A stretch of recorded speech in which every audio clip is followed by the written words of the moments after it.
Tampa Bay Bucs Super Bowl 55 champ Shaq Barrett coming at you live for NSPN Next Gen Sports. Go like and follow NSPN for total coverage of all team and combat sports, live shows, plus exclusive player interviews and unprecedented sports content creation.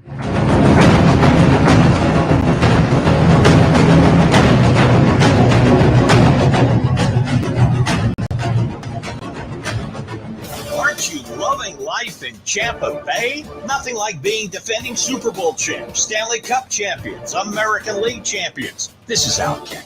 Join me every Sunday morning at 10. Let's talk our teams in the hottest sports market in the country. Never too early to talk Buccaneers or check in on all the teams in Tampa Bay.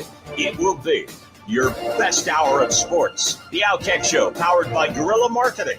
Sunday mornings at 10 on 102.5 The Bone. Sports media has evolved. Introducing NSPN Next Gen Sports, your number one source for all team and combat sports. Live shows, breaking news, esports tournaments, and interactive sports content like never before. Like and follow NSPN on our Facebook page for your chance at this month's fan giveaway contest. And tune in every Sunday at noon for exclusive video access to my Outkick Show interview. NSPN Next Gen Sports.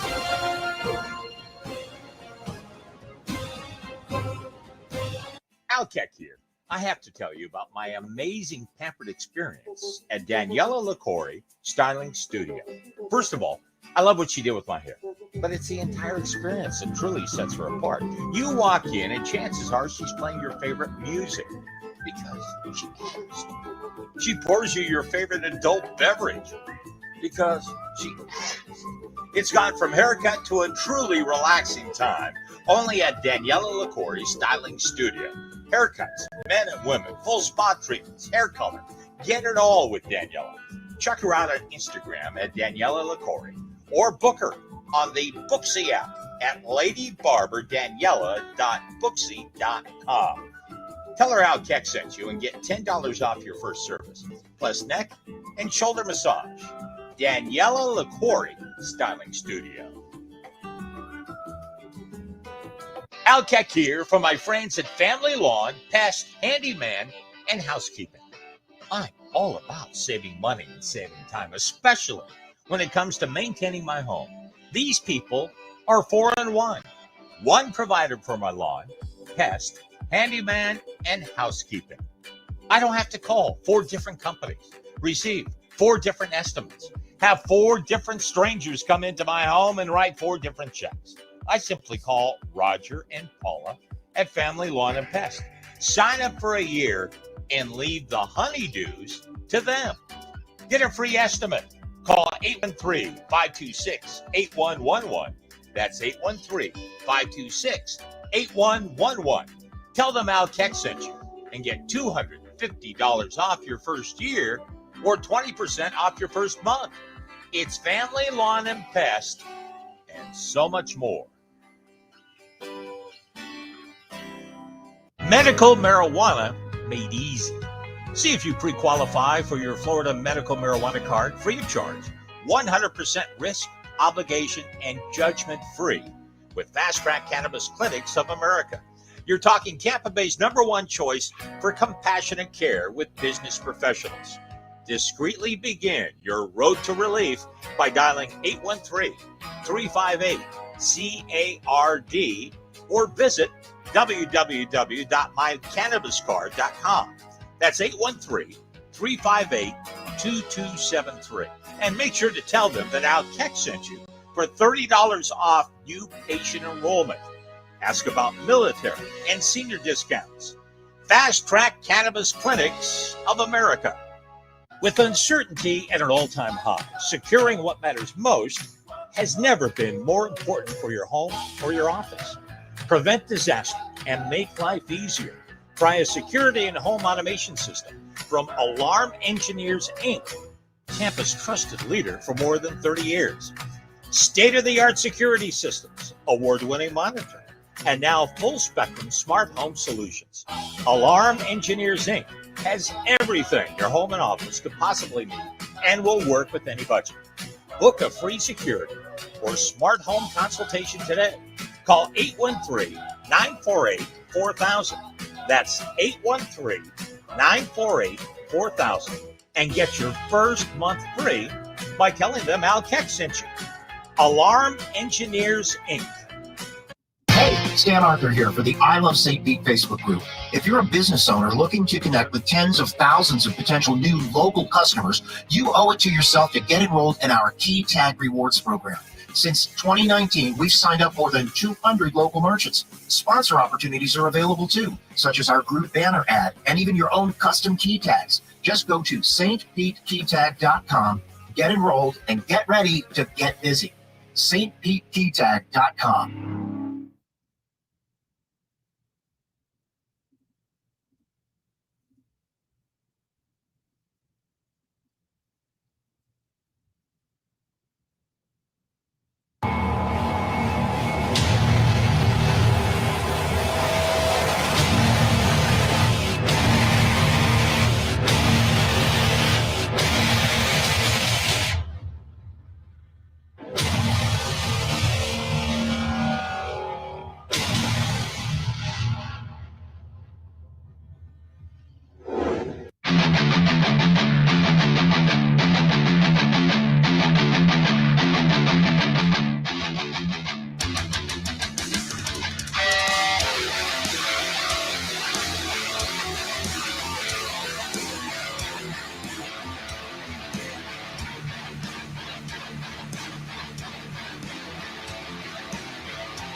Hey guys, what's going on? Welcome back to another edition of the Evolution of Sports Talk Television here live on NSPN and of course I Love St. Pete. It's the Sports Web. I'm your host Peter Blake, giving you something to think about. And how do we start off the Sports Web edition? Bring your passion, bring your excitement. Just don't bring any nonsense. And that's exactly what happened tonight with your Tampa Bay Buccaneers as they lose their first preseason game of 2021 to the Cincinnati Bengals, 19-14. Not a good night. Everybody just relax because, of course, I'm just pushing your buttons a little bit. Preseason really doesn't mean anything, does it? Although you're not going to win any game in the National Football League when you turn over the ball as many times as the Bucs did tonight. You're just not going to. Now, before everybody loses their minds and says, well, this Bucs team is regressed after one preseason game, once again, let me go ahead and remind you, it is the preseason. But we'll talk about it tonight with the legend himself, Mr. Leo Haggerty, former Coach Scout and now media member of Night Sports Productions, and we'll get Travis Faley on of Rocket Sports and Entertainment, my Tampa Bay Lightning insider around the NFL, correspondent, and of course, take your phone calls because I'm ready to hear the complaining. I'm going to complain a little bit too. 727-255-0391. It's 727-255-0391. So let's get it out of the way. The interceptions didn't help. Ryan Griffin, not good in this game. 6 for 11, 47 yards, 2 interceptions. Not all his fault. The first one, Tyler Johnson, should catch that pass. He doesn't. It deflects off of him, goes into a Bengal defender's arms for the INT. The second one, trying to force it. There were some good things in this game tonight. It wasn't all bad. But by the way, thank you very much, NFL, for providing us the most worthless refereeing crew out there. Because not only is this a preseason game where the Bucs lose and their second and third stringers didn't look very good, but the referees should be ashamed of themselves the way they look tonight. In preseason form, actually in regular season form. You're going to make a call on Joe Tryon, who, by the way, was impressive. We could talk about that kid. Can't talk enough about that kid. Did you see him play tonight? Did you see how he played against the run? Did you see how he played getting after the quarterback? And then the gall of the referee making that call, helmet to helmet shot. Really? That's the new NFL? Pass interference where you barely touch a guy. Holding. Helmet to helmet shot by Cameron Kinley. Thanks a lot, referees, for letting the Bengals score in that game. Thank you very much. You're in regular season form. So if you want to talk about that, let's talk about it. 727-255-0391. It's 727-255-0391. Brady in this game, 1 series, 1 for 2, 9 yards. I don't know what you say about it. I mean, this is what they were going to do from the outset. What's the main objective for the preseason? Don't have any injuries. Did you have any injuries in this game? Nope. Although Antonio Brown should have caught that deep pass. We saw the separation. He created it. Got to catch that pass on the deep one. Don't do it. So plenty of things to talk about here on the Sports Web. Once again, 727-255-0391. Let me go out to the web heads out here. Let's talk to them. Roger Shue says the Bears. Fields is for real. We'll talk about him tonight if you want. Jeremiah says, what's up, boss? What's going on? Says hello again. Welcome back to the Evolution. Once again on NSPN. And of course, I love St. Pete. And I get it. I get the passion, right? We say it all the time. Bring your passion. Bring your excitement. Just don't bring any nonsense. But Bucs fans, let's not lose our minds over this. It's a preseason game where your first string starters didn't play at all. They played 1 series. Some good things tonight. Some bad things. Again, we'll talk about here on the Evolution. Just waiting for the great Leo Haggerty to come on. Crazy storm this afternoon. Got hit with the tornado on Holiday. Be safe. Goodness gracious. Master Peter, come over. Isla de Sol. I don't know what that means, but okay, I'll give you this. Shut up! That's what I'm doing for you guys when you troll me on this show from now on. I mean, that's going to be my favorite sound effect. Also, Kyle Trask. I'm excited for the kid. Didn't look good. Up and down. Had some good passes, but the completion percentage, 4 for 15 for 35 yards. Let's not lose our minds here, Bucs fans. He should be the backup. Blaine Gabbert is still the backup of this team. Let's just get that out of the way, too. But there were some good throws tonight. Not going to lie. Kid has an arm. It's not accurate. Although the wide receivers at that point, there were a lot of drop passes in this game tonight. That's one thing we can talk about also. So Ryan says it's only preseason. It is. Troy Polamalu, Bucs lost. That's Bucs football, all right. Yes, the Super Bowl champion Bucs lost a preseason game, and everybody right now, like you, Troy, is dancing in the streets.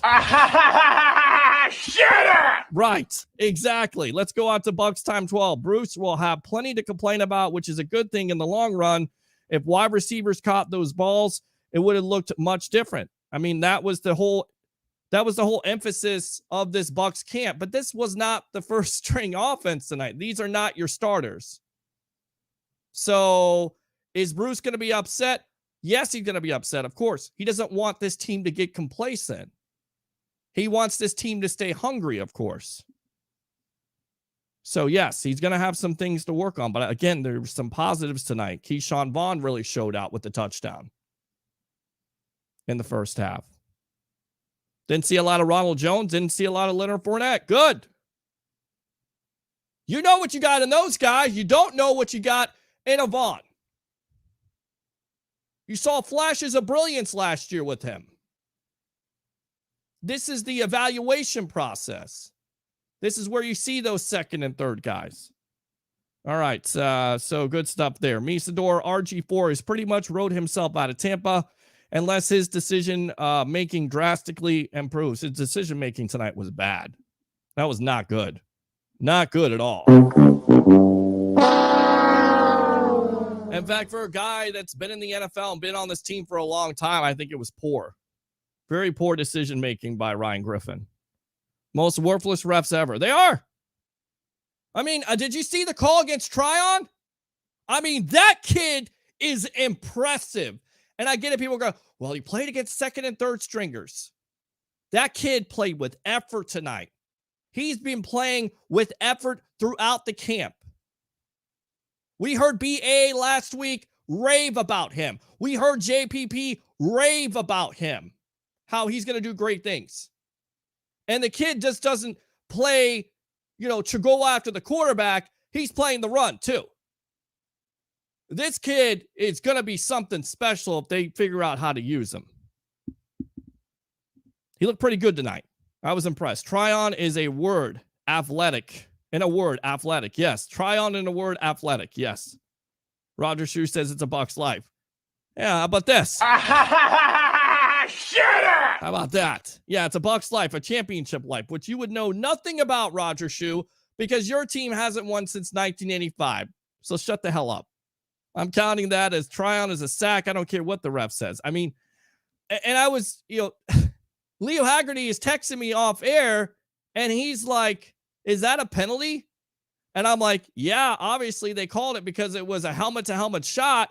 But if you look at the replay, the quarterback is ducking. Well, guess what, guys? When the quarterback ducks, okay, and the guy's coming in and he's ducking his head, there may be some helmet-to-helmet contact. That's not a player trying to take the quarterback's head off. Give me a break. God, look at that rule. What are the refs looking at? Bunting trash, Davis trash.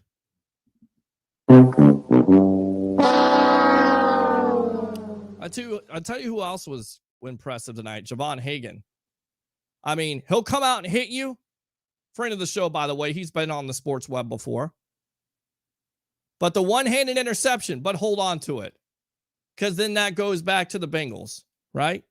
That's a tough play. Let's go out to Bucs time 12.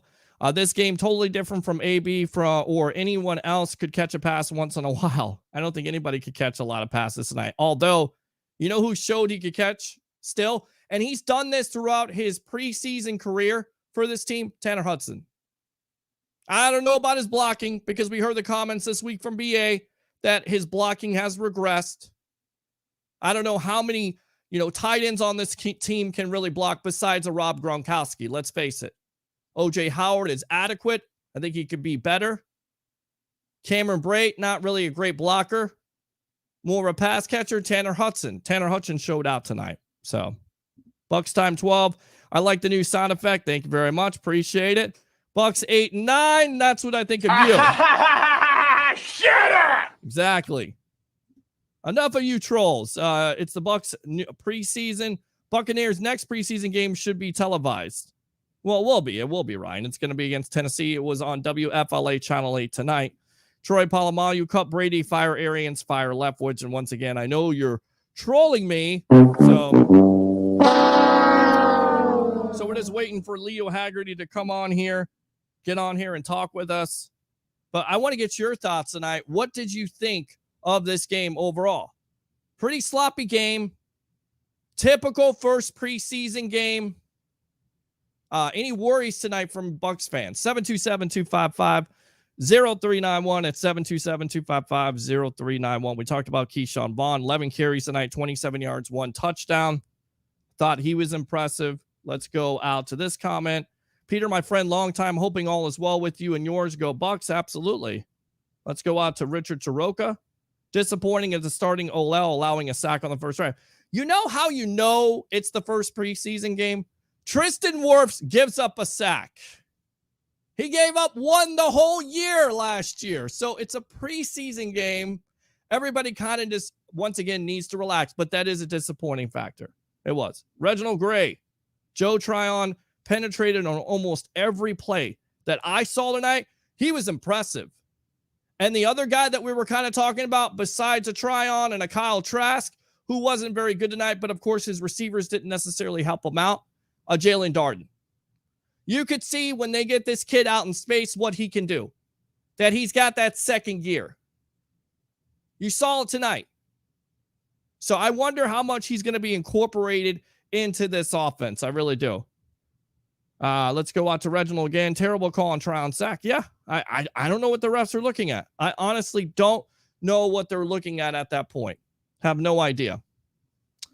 Other analysis tonight or thoughts. Wasn't it nice to see the Bucs with that first team offense convert a third down? And you know the reason why? We've been talking about this guy that they acquired, that they basically recruited, right? That was a big deal. Giovanni Bernard with the catch on third down. You're going to see a lot of that this year. That was a positive thing to take out of this game. Absolutely. Run game is as bad as ever. I mean, once again, your second and third stringers. I'm not putting a lot of emphasis into that. Run game is okay. Gio was good. Gio was really good. Run game tonight, again, Keyshawn Vaughn, 11 for 27. Nothing to write home about. Once again, he did have flashes of brilliance. Has that touchdown early on in the first half. And then after that, we really didn't have anything because you were down in the game and you were throwing. Great play by Joseph Jones. Don't know who he is. A rookie linebacker with a touchdown to put the Bucs back in the game. Then Kyle Trask throws to McElroy for a 2-point conversion, which is impressive. But besides that, first preseason game. So 727-255-0391. It's 727-255-0391. We talked about Tanner Hudson, 3 catches for 35 yards. Jalen Darden, 2 for 19. Looking forward to seeing him. But I think it was pretty much answered tonight when we talked about what rookie are you looking forward to seeing on this Bucs team. Is it Joe Tryon or is it Jalen Darden? Has to be Tryon the way he played. Let's go out to Daytwan. What's going on, Bucs family? What's going on? Tribal Troll, acknowledge me. Okay, here we go. Shut up! Yeah, that's what you get right there. KJ Britt with a fumble recovery. Anthony Hamilton with a fumble causing hit. I mean, I thought there were some impressive things tonight. Levante David getting an early fumble recovery. That defense answering the call in a tough situation where that Bengals team, even without Joe Burrow, has their starters on the field. David makes a play to give the Bucs the ball back for them to go down and score. That's the reason why you give Levante David a contract extension in the first place, because he can make plays like that. I mean, it's tough. It's really tough to sit here and say, this was bad, this was bad. I mean, we talked about Ryan Griffin, 2 interceptions, not good.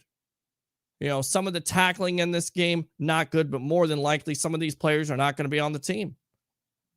I mean, that is the whole process with the preseason, is the evaluation. Evaluate who's going to be here and who's not. Evaluate putting a guy like a Kyle Trask in game situations, putting a Joe Tryon in a game situation, putting a Jalen Darden in a game situation, and seeing how they react. 727-255-0391 at 727-255-0391. Encouraging thing, O.J. Howard gets on the field tonight, 1 catch for 15 yards. That was good. Blaine Gabbert, 6 for 11, 64 yards. Came in. He's your backup quarterback. Leave no doubt. And I saw people on Facebook kind of going crazy. Kyle Trask is your backup. No, he's not. No, he's not. He's got a lot to learn. He's got a lot to learn about this offense. He's got a lot to learn about playing the quarterback position. Once again, was he helped out by his wide receivers tonight, dropping passes? No, but he was high when he threw the deep pass. He put a couple deep passes there to wide receivers. I thought one of them was a catch. Puts it right into the guy's hands. Guy drops it. Don't understand that. I mean, again, that's what it's all about. Evaluation. More than likely, that guy's not going to be on the team. Not because he's not good. It's just because you're fat at that position. You have Mike Evans and Chris Godwin and Antonio Brown and Scotty Miller and Tyler Johnson, who had a couple catches tonight. So we'll see how it works. Gosh, we suck. Yeah, of course, Troy. Thanks a lot. Appreciate it, man. You're awesome. Awesome as always. Once again, KJ Britt had a fumble recovery, so that was big in the game. We talked about Tryon. We talked about Kyle Trask, and we talked about Jalen Darden. What did you see in this game that you would have improved besides the obvious, winning the game? 727-255-0391. It's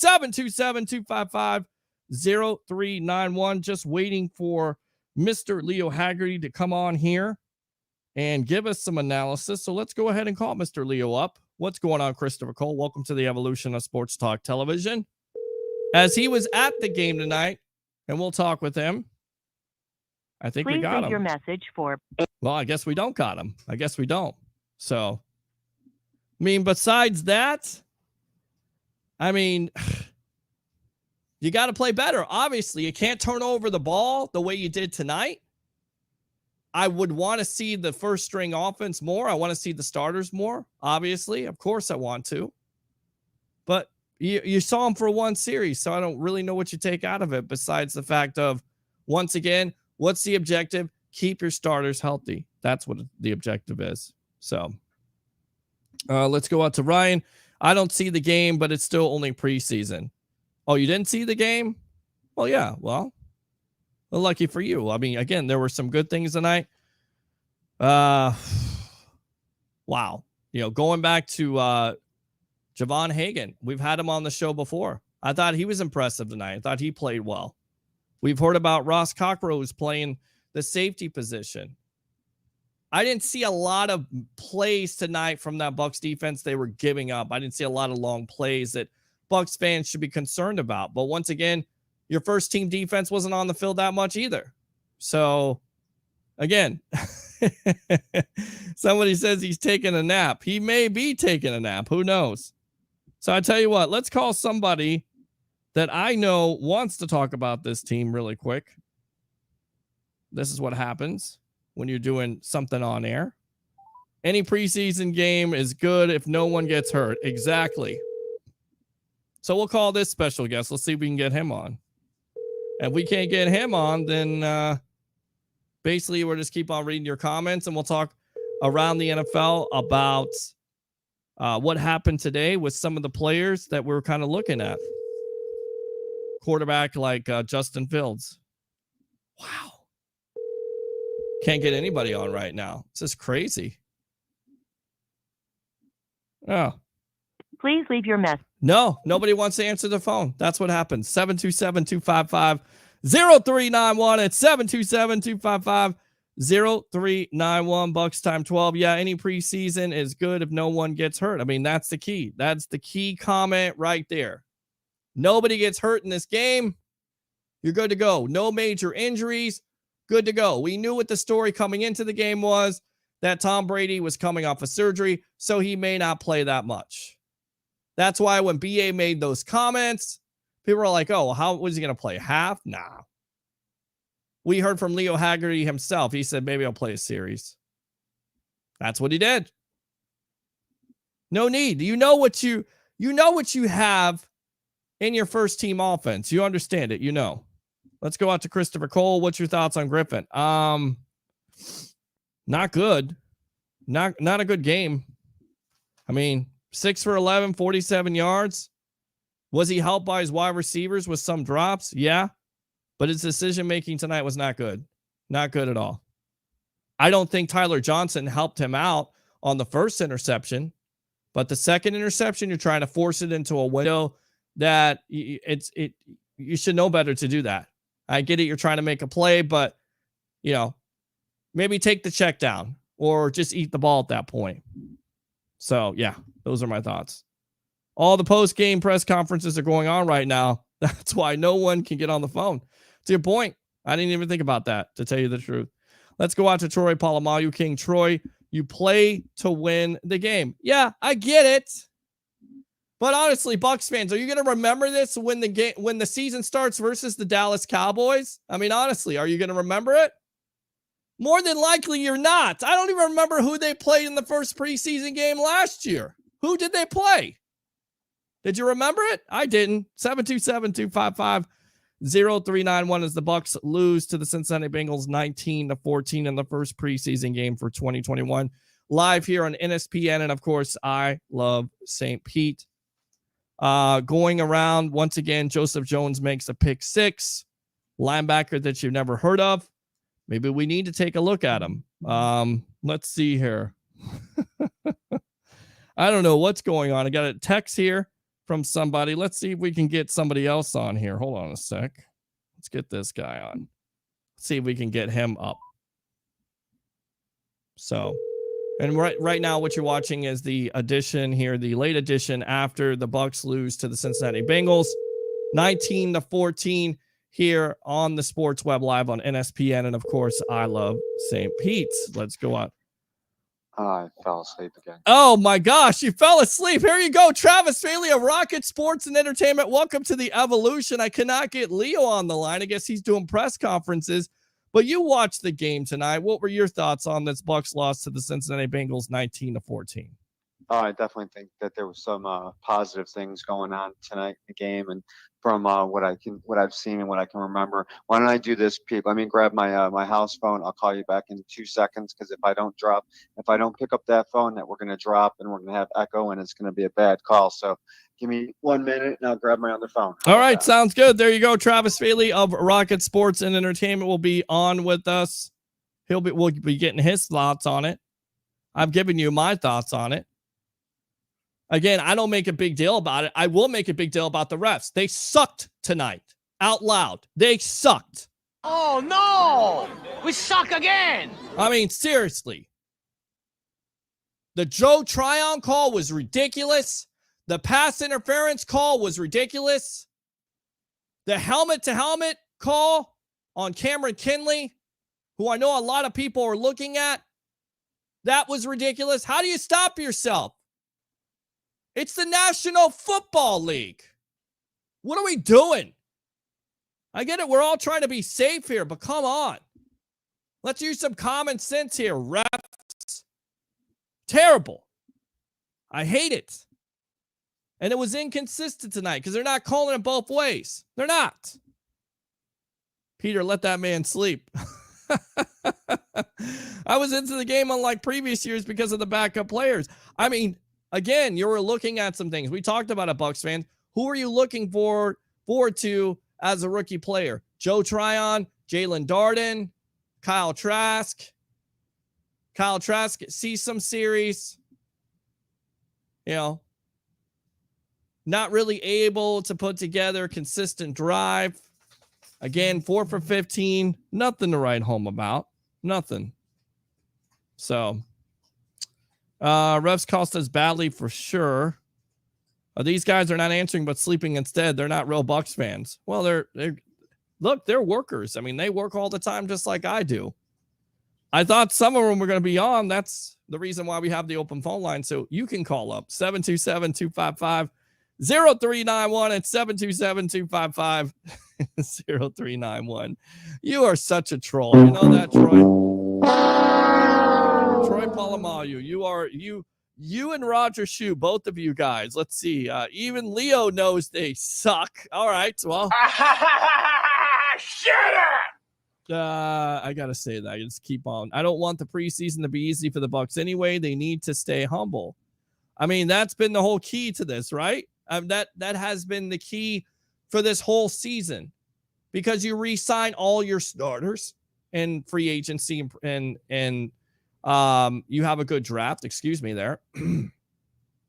Losing my voice a little bit, I guess, because I was screaming at the TV tonight with some of the calls. So you're exactly right, though. You're exactly right. You want them to stay humble. You don't want them to get complacent.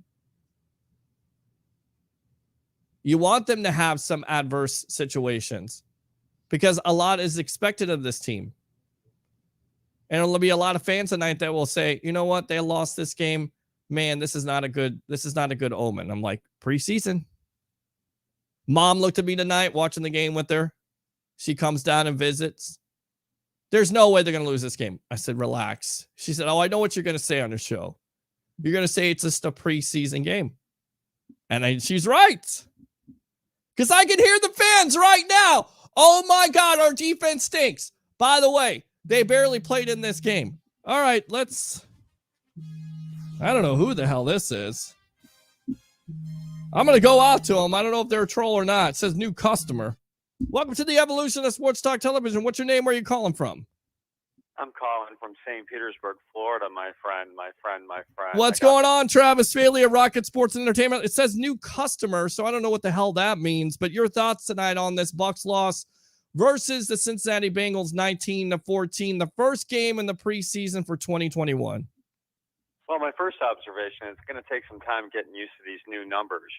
Leonard Fournette's got a new number. We got some other guys, so it's going to take some time getting used to, just not even just for the Buccaneer team, but around the league. But, you got to look at the first team defense and the defense as a whole throughout the course of the game. I thought they played really well. You're getting turnovers, you're getting sacks, you're getting, I also thought that the Bucs got hemmed up or jammed up on a couple of very questionable penalties.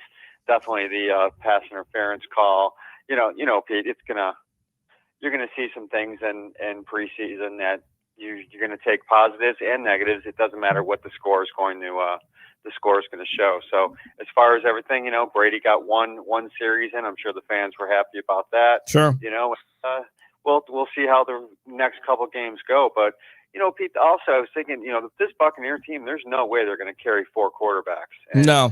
What you saw from Kyle Trask tonight is definitely a big step up for him, and I think that's going to solidify his spot. I know they weren't thinking when they drafted that the kid was going to be put on the practice squad or anything like that, but I think after tonight's performance, I think he looked good at times and probably solidified that number 3 quarterback spot. Well, I definitely don't think his wide receivers helped him out. You look at his final numbers, 4 for 13, 35 yards, but he did make some good throws. Ryan Griffin tonight, for a guy that's been in this system the last couple of years, was disappointing with his decision-making. So I agree with you. If Trask can put some consistent drives together and some consistent throws, I definitely think Trask is going to make this team. I think Griffin is the odd man out, and he definitely didn't help himself out tonight, and that was the key coming into this game. As any NFL game, no matter if it's preseason or not, if you turn the ball over, it's going to cost you, and that's exactly what the Bucs did. Some very questionable throws tonight by Mr. Griffin. No, absolutely. And I did like seeing, Mitch Wilcox, the USF alum, a big kid from Tarpon Springs, gets a chance to play tonight. Helped out his team when he pushed, just some solid blocking. And if you know anything about USF and Mitch Wilcox and his family, and obviously once again coming from the Tarpon Springs football team over there, known him and his family for a long time, and he's such a great kid. So it's nice to see him get an opportunity, especially to play back at Raymond James Stadium, where he played so well for the USF Bulls. So kid not only can catch, but boy, he can play some big minutes as far as from an offensive standpoint, from blocking.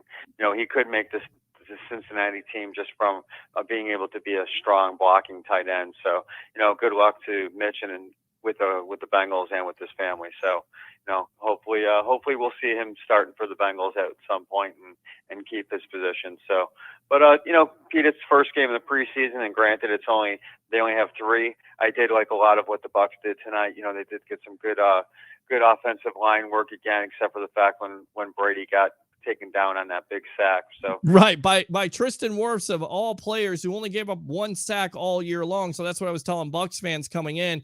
This is preseason because Tristan Wirfs is giving up a sack, although BA is not going to be happy about it, because at the end of the day, no matter what quarterback's in there, if it's Tom Brady, if it's Blaine Gabbert, if it's Ryan Griffin, if it's Kyle Trask, you got to protect the quarterback, and they definitely didn't do a good job of that tonight. We saw a couple of quarterback sacks there. Hold on a sec here, Travis. Let me put Roger Shoe on. We'll come back to you, Roger, in a moment. Let me go back to Travis Feely. We're on with Travis Feely. Roger Shoe, hold the line. We'll get out to you in a moment. I know you want to talk about Justin Fields. With that being said, Joe Tryon, what a terrible call by the refs, but it really kind of took away from the sack. But then again, it didn't. You could see his athleticism tonight, not only getting after the quarterback, but also playing the run. Talk about that young man a little bit. I thought he was absolutely impressive. One of the better players on the field for the Buccaneers. And getting back to Tristan Wirfs, it was interesting because he's doing an interview on the sideline, and then the Buccaneers get the interception for the walk-in touchdown. Right. Sort of interesting how Mr. Wirfs' night played out in the grand scheme of things. But no, I thought Tyron was had a great game, Pete. And like you said, and we talked about some very questionable calls as far as the penalties were concerned. And so, I'm looking, that kid's going to earn himself a spot and get some quality playing time with this Buccaneer team. So he looked great tonight, Pete, in first game of his young career. That's for darn sure. Yeah. But Justin Fields had a slow start today, as the Bears did as a whole. But boy, when he had the opportunity, he turned it up. He made plays with his legs, scoring a touchdown. He had a real nice touchdown pass, and I think Miami did play some vanilla defense, especially in the second and third quarter. But you got to give it up to him that the excitement in Chicago is palpable, especially when Justin Fields is back there under center, and we're gonna have some quality conversations on Sports Talk Radio to see when this guy is going to get a chance to start, because Andy Dalton's not going to lead this team to the promised land. No. And with this schedule, I think you almost have to get him in there earlier or sooner than later, because that's all they talked about in the game today, was about getting plays and getting reps, and he was able to do a lot of things. He threw the ball across his body a couple times and made some really, really nice throws where only the wide receiver was going to catch the ball. And he did some bootlegs, and it really fooled the defensive line of the Dolphins. And all in all, Fields' first day in a Chicago Bear uniform, as far as getting some quality playing time in preseason, was definitely a huge positive, and the future looks bright so far. And hopefully for Bears fans who have been dying for a quarterback for many, many years, obviously we had some years with Jay that looked pretty good, and Sure. heartbreaker, as I like to call them. But I know all around the line, and I'm looking forward to covering some Buccaneer football with you, and also around the league. But on a side note, Pete, I'm sure you probably saw this, that Dak Prescott's second MRI on his shoulder is positive. So Dak Prescott could be missing game number 1, opening game for your Dallas Cowboys. Yeah, that's a big time story. And look, Dallas has tried to, kind of, kind of say, it's not a big deal, not a big time injury. And now it seems like it could be a big time injury.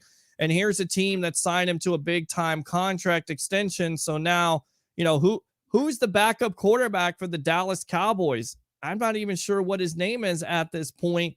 But I got a feeling that if it could be a long-term injury, maybe a Phillip Rivers, maybe you try to get a Rivers or go with what you have. But already the Dallas Cowboys are behind the 8 ball if Dak is going to miss some significant time, right?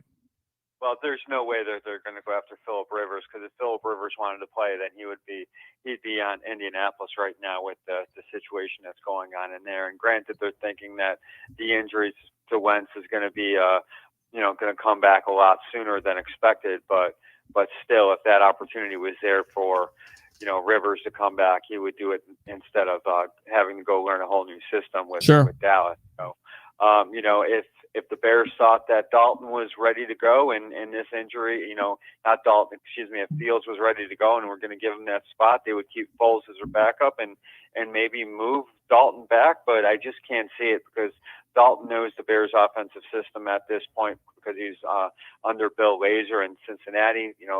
Bill Lazor's now the OC in Chicago, so I can't see them. I can't see Dalton being traded back to Dallas in any capacity. So they might just have to go with making a phone call to yours truly, sitting on his couch, and could be starting for the Dallas Cowboys Week 1 against your Tampa Bay Buccaneers. That would be pretty interesting. Starting for the Dallas Warriors. It definitely would. We're on with Travis Feely of Rocket Sports and Entertainment. We got Leo Haggerty coming on here in just a little bit, just getting out of the interview room here. Of course, my Around the NFL correspondent, Mr. Feely himself. We talked about rookies that you're kind of looking at. We talked about Tryon. Jalen Darden, though, showed me something tonight. He's got that speed factor. What did you see out of Darden, the kid, the 4th round pick out of North Texas? He looked good as a whole, Pete. The score didn't, once again, you're looking for positives and negatives in preseason. The score isn't really all that important. You want to get wins, don't get me wrong, but you're looking for development. You're looking for guys, not a lot of penalties, and the Bucs want to get more turnovers, just like every team did, and they did that tonight. So there's definitely some big positives, and I thought he looked good. I absolutely thought.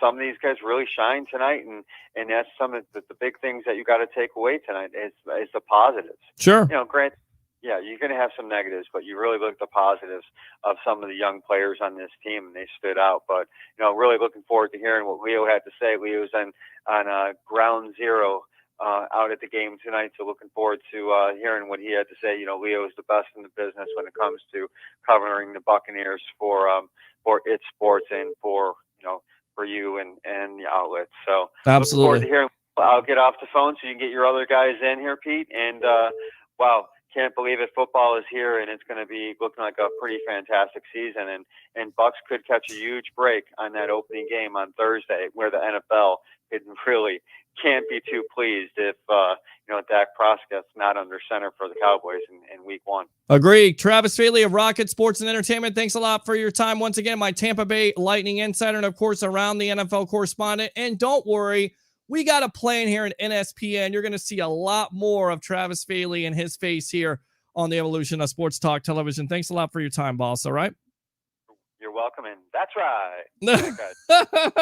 There you go. A late edition of the Sports Web Roger Shoe call back. If you want to, I'll read these comments. Until then, I know he wants to talk about Mr. Justin Fields. 14 for 20, 175 yards, 1 touchdown, and then also had over 30 yards of rushing with the touchdown. And that's what I've said from the very get-go. The Atlanta Falcons should have drafted a Justin Fields or a Trey Lance. You start Justin Fields from the very get-go. Let's go out to Roger Shoe, the tribal troll. Say that 3 times from Newport Richie. What do you have to say? Welcome to the Evolution here on NSPN, and I love St. Pete. Hey, just wanted to say a great show. Thank you. Keep up the great work, brother. Appreciate it. Love the show, and just keep on keeping on, brother. We love you. All right, man. Great show, man. Love you too, bro. I'm going to go ahead and give it to you because you're calling me.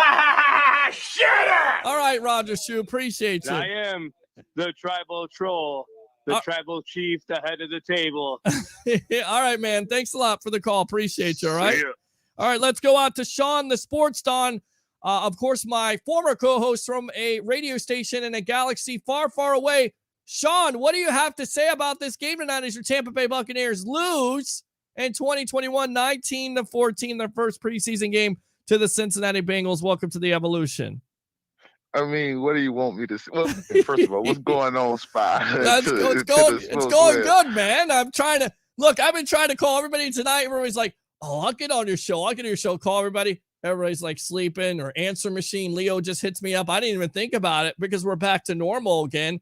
The poor guy's doing interviews. I didn't even think about it. He's supposed to come on the show. He's doing interviews. So I got Sean, the Sports Don, here. I thought the guy that really stood out for me tonight, that made me excited.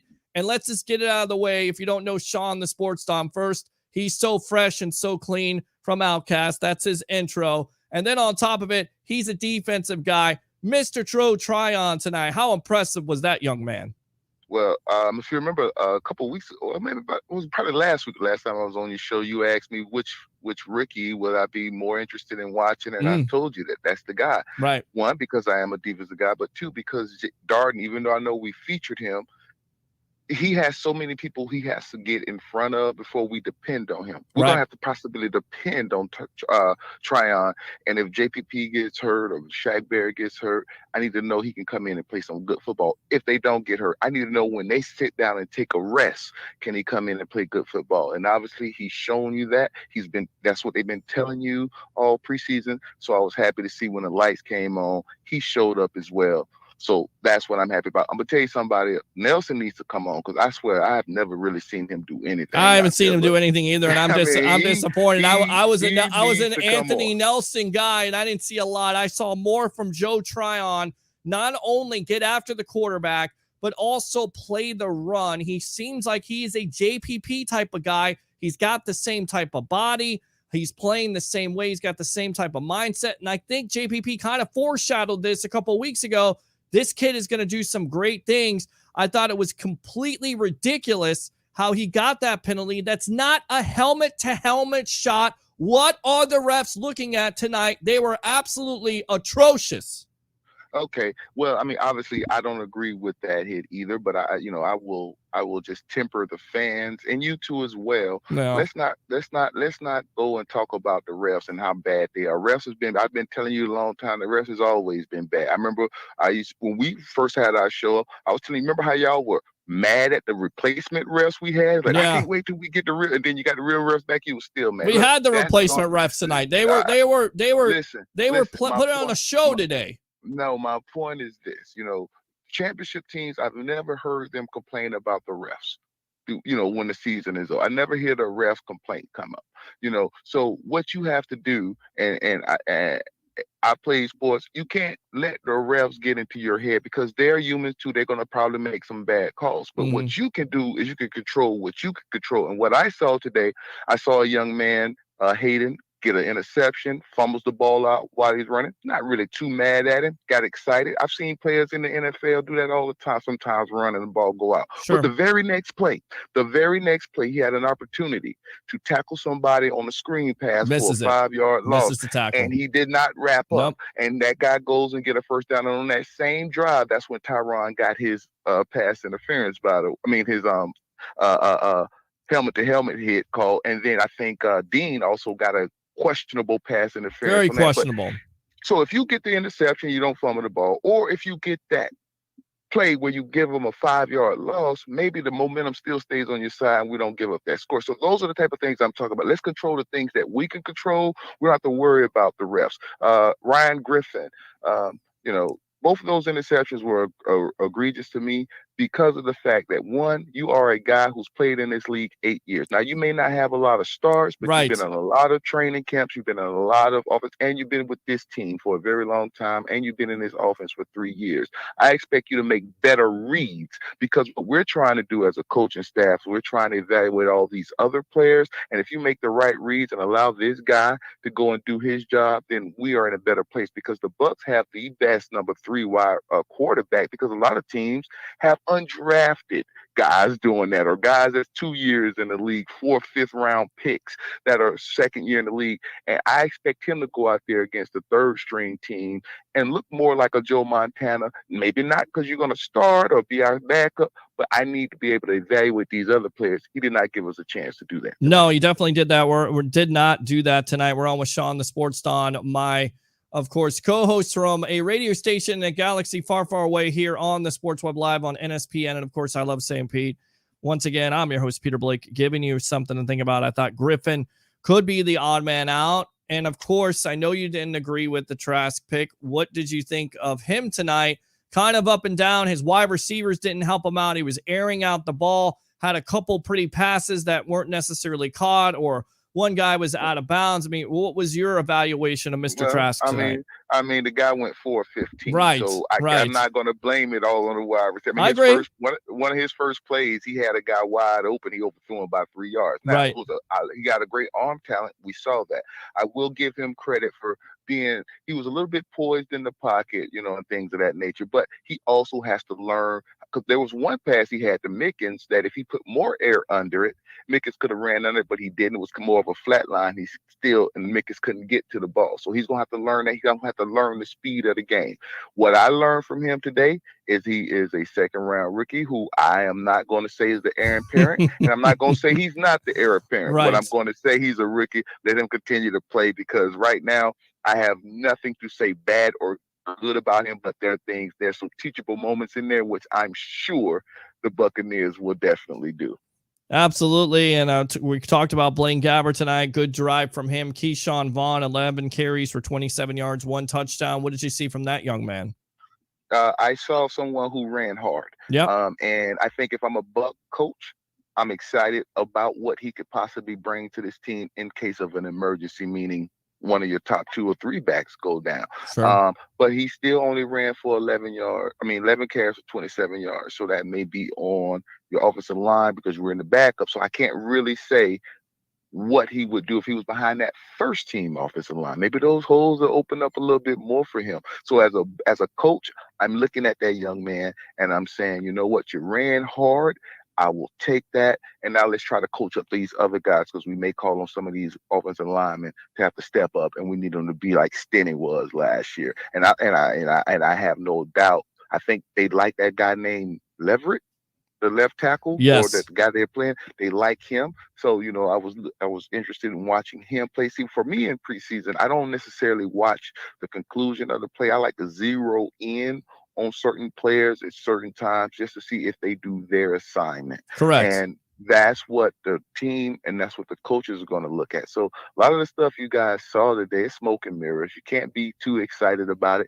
Can't be too down on it. You just got to hope these young. First of all, we did not have any major injuries. There you go. That's the key. That's the key to the preseason. That's what I started off with my monologue. I said, look, everybody's going to be disappointed with the loss because it's your first preseason game. But at the end of the day, what the whole process is with the preseason is to evaluate talent and not have any big time injuries. And of course, we had Brady play first series, deep pass to Antonio Brown. Any other game, I think that's a catch because we've heard nothing but good things about Brown and his separation. He got separation on the play. The only thing he didn't do on that deep pass was catch it. And, I go back to the running game. I was a little disappointed in that first drive. Obviously, we get the ball at the 7, we get the ball at the 8. If you remember last year, I think the Bucs were ranked 28th in rushing, 27, somewhere like that. 28th, so I think you're right. Yeah, so you get down there, you knew you're not going to have Tom Brady. You don't want to put Tom Brady in much harm's way. Sure. But at the end of the day, you got to get more than 2 yards on your first 2 runs, because we got to be able to sometimes come out that, when we're in a deep hole. So I was hoping to see if we can jump in and open up some holes, maybe make it a more manageable third down so we can continue to see that offense play in that, because I knew they weren't going to only play but one series, maybe 2 at the most. But you had rain today. You had your defense come out there and get a stop with Levante David just taking the ball away. At that point, nobody else in the first top 22, 25 or whatever, y'all don't need to play no more. Yeah, don't need to play no, I agree with that. A guy that I thought played well when he got an opportunity was Jalen Darden. We were looking forward to not only seeing a Joe Tryon, but a Jalen Darden. What did you see out of him tonight? I mean, you could see it when he gets that little screen and he has that space to really operate. You could see that special side of why the Bucs traded up to get him because of that speed factor, right? Well, I see that. I obviously, like I said, I think he's going to be a part of this offense. I know they try to feature him because I know they target him a lot, and a lot of times, especially deep, they didn't really come to fruition. But you did see him beat a lot of guys deep. Sometimes he just didn't connect. But that'll be Tom Brady throwing the ball in the future, so you will think some of those will connect. So I'm happy with that. He looks like he will be able to add something here. But again, we are deep there. So if we're asking him to actually make the big impact, then we're going to be in trouble if that's where we are, because that means we've lost Antonio Brown and Chris Godwin or Mike Evans, and you don't really want to do that. You want him to be in there when the other team is least expected, and now he can really make an impact because you're not thinking about guarding. But if you don't, then it's to the house, and that's your behind, Mr. Postman. Yeah, that's your behind, Mr. Postman. You're exactly right about that. Tanner Hudson's also showed up. We heard from BA earlier on in this week and how he's regressed as a blocker, but as a pass catcher, when it comes to preseason, the guy's on the money. He said he's regressed. He said he regressed as a pass. Well, that's what I said. He's regressed. Oh, okay. Yeah, he's not a good look. He's not a blocker. He's not a great blocker, and obviously, according to BA, you're trying to make this team, so you have to do that. I mean, this is Tanner Hudson for 4 years. Right, but he's helped himself out tonight with his performance. Maybe not necessarily blocking, but catching the ball. I don't know, because he's been this Tanner Hudson for 4 years. I mean, he catches the ball. That's what he does in the preseason. So if he's not doing what the coaches called you out in the media for, you may not make the team, because in their mind, Cameron Brate is not the best blocker. OJ Howard is up and down on the block, and then your best one is Grunt. Maybe the 4th tight end may be the guy who can block, because you're going to need that. And Tanner Hudson is going to have to step that up, or he may find himself off this team if that boy McElroy, who's big, by the way, if he steps up as a better blocker, he may make the team just because of that. He may make the team just because of that, because you're going to need it. And like I said, Cameron Brate, who is a receiving tight end, just like Tanner Hudson, sure-handed. I mean, I'd rather have Cameron Brate than Tanner Hudson just from the experience. I'd rather have O.J. Howard just from the upside that he brings. Tanner Hudson's going to have to dig in and block, bro. You're I absolutely can't right. be excited about that. Well, I can't be excited about 5 catches. I know you can He's be. Done that every, well, I know he's done that every year. I can't be excited about 5 catches from Tanner Hudson in the preseason. Well, you're exactly right. So we'll see what he could do during the regular season if he even makes this team. But you mentioned Mr. O.J. Howard. You had to be encouraged to see him catch a pass. It looks like he's fully healthy at this point. We know the potential of O.J. when he can be healthy, but that is the big time thing. If he can stay healthy this year, this offense gets that much better, right? They get a whole lot better. But I'm gonna go back with what Rondé said during the game. He said, I think he said that OJ is about 75, 80% right now, and I agree with that. That young man has been out of football almost a year. He's trying to get back into football shape, and so what we saw today, he just got to continue to build and get confidence, because I think by week 3, week 4, he's gonna probably be in a whole different form. He just got to continue to get better, because right now I still don't. Because again, injuries, it's not just being healthy, it's being confident that you're 100% back. And a lot of times you don't get that until you're actually out there running around and getting hit and getting up, and maybe your ankle take a bad kind of spill, but you still get up and continue to play. You get confident in it. So right now, I believe what Roddy Barber said, he's about 75% right now. And that don't mean health-wise in that ankle. It just means where he is overall, mentally, physically, and from a confidence standpoint. Yeah. So it's a lot more to go with him. Agree. Coming off, I believe it's a ruptured Achilles. So, there's some recovery time there, but we know when Howard is healthy, he can block to a certain degree. I think he blocks a lot better than Tanner Hudson. And then, of course, he can catch the ball and stretch the field, and you can mess around with that tight end possession, especially in that red zone with the Gronk and then Howard, which they were able to do a little bit last year, but you'll see more this year if Howard, of course, can stay healthy. With that being said, how nice was it to see Lavonte David once again come up big there with that fumble recovery, basically just taking that ball away from the running back. I think it was Samaje Perine, and giving the Bucs the opportunity, putting the Bucs back in position to, score with Gabbard on that drive. I mean, it's Groundhog Day. It really is. I mean, and everybody's like, that's the reason why you give the guy a contract extension, because to me, he's one of the most underrated players in Bucs history. But if you look at his statistics, if he continues, not in Bucs history, NFL history. The right. Bucs fans know what Lavonte David is. Right. I won't say the Bucs fans are that slow. The Bucs know exactly who he is and what he brings to the table. That's why I said it's Groundhog Day. He makes, he leads, since he's been in the league, he leads the league in strips, fumble causes, and tackle for losses. He's up there. I mean, he makes plays. That's what he does. And so to see that he does, I mean, and just to rip it from the guy, I mean, we've seen that before. It's Lavonte David. So, I'm not. That's why I said first drive, get him out of there. I don't need to see Lavonte David go out there and make another play to say, oh, is he going to be good this year? We know he's going to be good. I mean, stop it. Well, I tell you right now, there's a big time story, and it's going on in Dallas. Dak Prescott, your boy, maybe missing that first game because that MRI was positive. So impact of that. Positive about what? Well, his arm injury, that shoulder injury seems like it's a lot more. But I'm saying, what did they say the injury was? I know he was going to take another one, but did they say it's like a injury? Or? Yeah, well, first it started off as a baseball injury. So at this point, he may miss some time, and that may be that first game. What do you think if he does miss that game, what the impact for that Cowboy offense is? Pretty disappointing after signing him to that contract extension, right?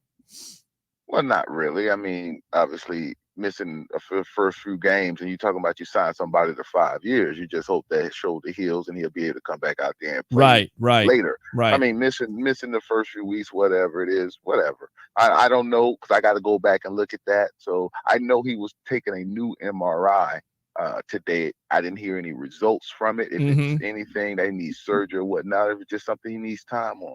What the problem is, though, with the Cowboys, I think their schedule starts out pretty difficult as well. Correct. But what you don't want to do is you don't want to make the team feel down because he's out. Right. You know, so you got to. You don't want it to be a prolonged injury like it was last year. Of course, there's no way you could avoid that injury. But you don't want the team to feeling woe is me right. before the season even starts. So I don't. That's what I say. I don't know if they put anything out there. Obviously, it's concerning because he's been out for a year and he's missed the first 2-3 weeks of training camp, and he needs to get that timing down with his quarterback. I mean, with his wide receivers. The offensive line needs to know how we're going to run block because we got Ezekiel Elliott back here and we got a quarterback that can really threaten. I don't even know who their backup quarterback is. Who is their backup quarterback? I have no idea, to tell you the truth. Exactly. It is. I am trying to think of his kid's name, but I can't think of it right now. But it does show that.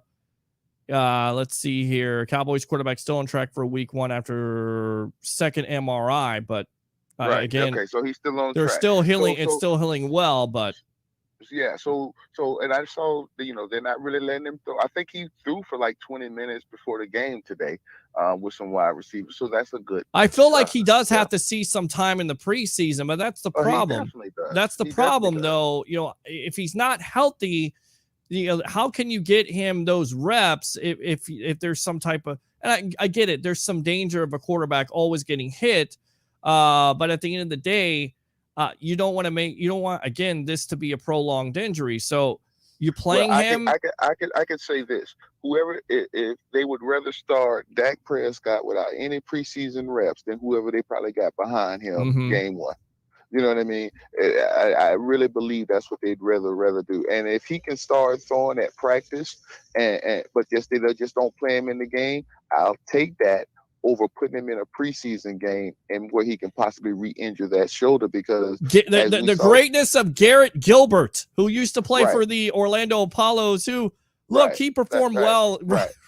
So they're not trying to listen. So if I gotta just let him practice but don't play, I'd rather do that because as we saw last year, we didn't even have a preseason and people went out there and performed. I'd rather have him ready week 1 as opposed to have him running out here against some slappy who's trying to make the team and he don't know football etiquette and he's gonna probably put a bad vicious hit on Dak Prescott that would really derail our season. I don't want that. Hopefully the young man can start practicing soon. That's the hope. If he can start practicing soon, the Cowboys in that week 1 will still be just as glitzy and glamoury as the NFL wanted. That's why they chose the Dallas Cowboys to come into Raymond James Stadium, the very kickoff game of the National Football League season 2021. All right, let me go ahead and read some of these comments and I'll get you out of here. I want to ask you about Justin Fields really quick, but let's read these comments. I was into this game unlike, well, you could definitely talk about that. I was into the game unlike previous years because of the backup players. Refs cost us badly for sure. Troy Polamalu, these guys are not answering but sleeping instead. They are not real Bucs fans. Troy Polamalu, King Troy, Trojan legend, once again trolling. Refs called it. All Bengals except for one call. Jason says, I love Trask while I watched. Griffin phoned it in at the end of that slant. It doesn't count. Chill, people. Absolutely agree with you on that. Maybe going to the Titans game next week. I'm excited. Cool stuff.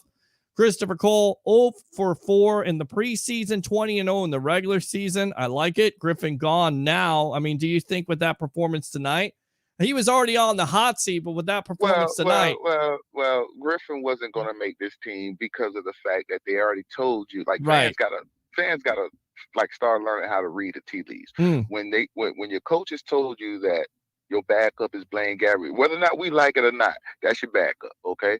You draft Trask number 2 in the second round. You're not cutting him because you want him to learn under Tom Brady. Right. You're not putting him on the practice squad because if you put him on the practice squad, there's an opportunity for a team to basically scoop him up. But if you cut him, it's going to be a team that can pick him up before you get a chance to put him on your practice squad. So those are the things you got to guard against. So they were not going to cut him. And if they're going to carry 4 quarterbacks, which I don't think they're going to carry 4 quarterbacks on their active roster, that means he is the guy that they will let go, and maybe he may get picked up by a team, or we may be able to put him on our practice squad. But that's the odd man out anyway. But like I said, it was just disappointing that he did not play a better brand of football against third stringers when he's been doing this for 8 years. Absolutely. Let's go out to the comments again. Ryan says, I'm looking forward to week 1 against the Dallas Cowboys opening game. Jason Dahl says, lucky Jason again. Never been to a game, tried for years, just hasn't happened. Well, good for you getting out to one. Do you think Griffin gets by the first round of cuts on Tuesday? Good question. Do you think he gets by? Oh yes, of course. Okay. Of course. He's gonna go down to the last cuts. They're not gonna cut him now. I mean, because they want the arms.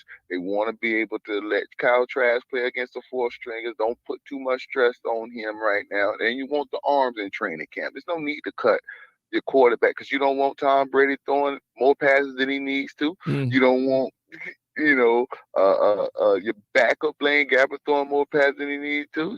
That's why you keep 4 arms until the last cut day. You don't cut quarterbacks right now. You keep 4. All right, Griffin has a bright future at Chick-fil-A. Let me tell you something. If he has a future at Chick-fil-A, that means because he owns about 4 or 5 of them because the man done made some money in his league. So he got the collateral. I think he's saying the other way. Let me franchise it. Nah, I'm letting you know. See, y'all like to talk about these, but let me tell you something. Griffin done made money. Now, I don't know how much he's made, but he's made enough to where he can probably get you a couple franchises that he can now turn into a big time businessman. Will you shut up and be quiet about that? I'm just trying to tell you about this money.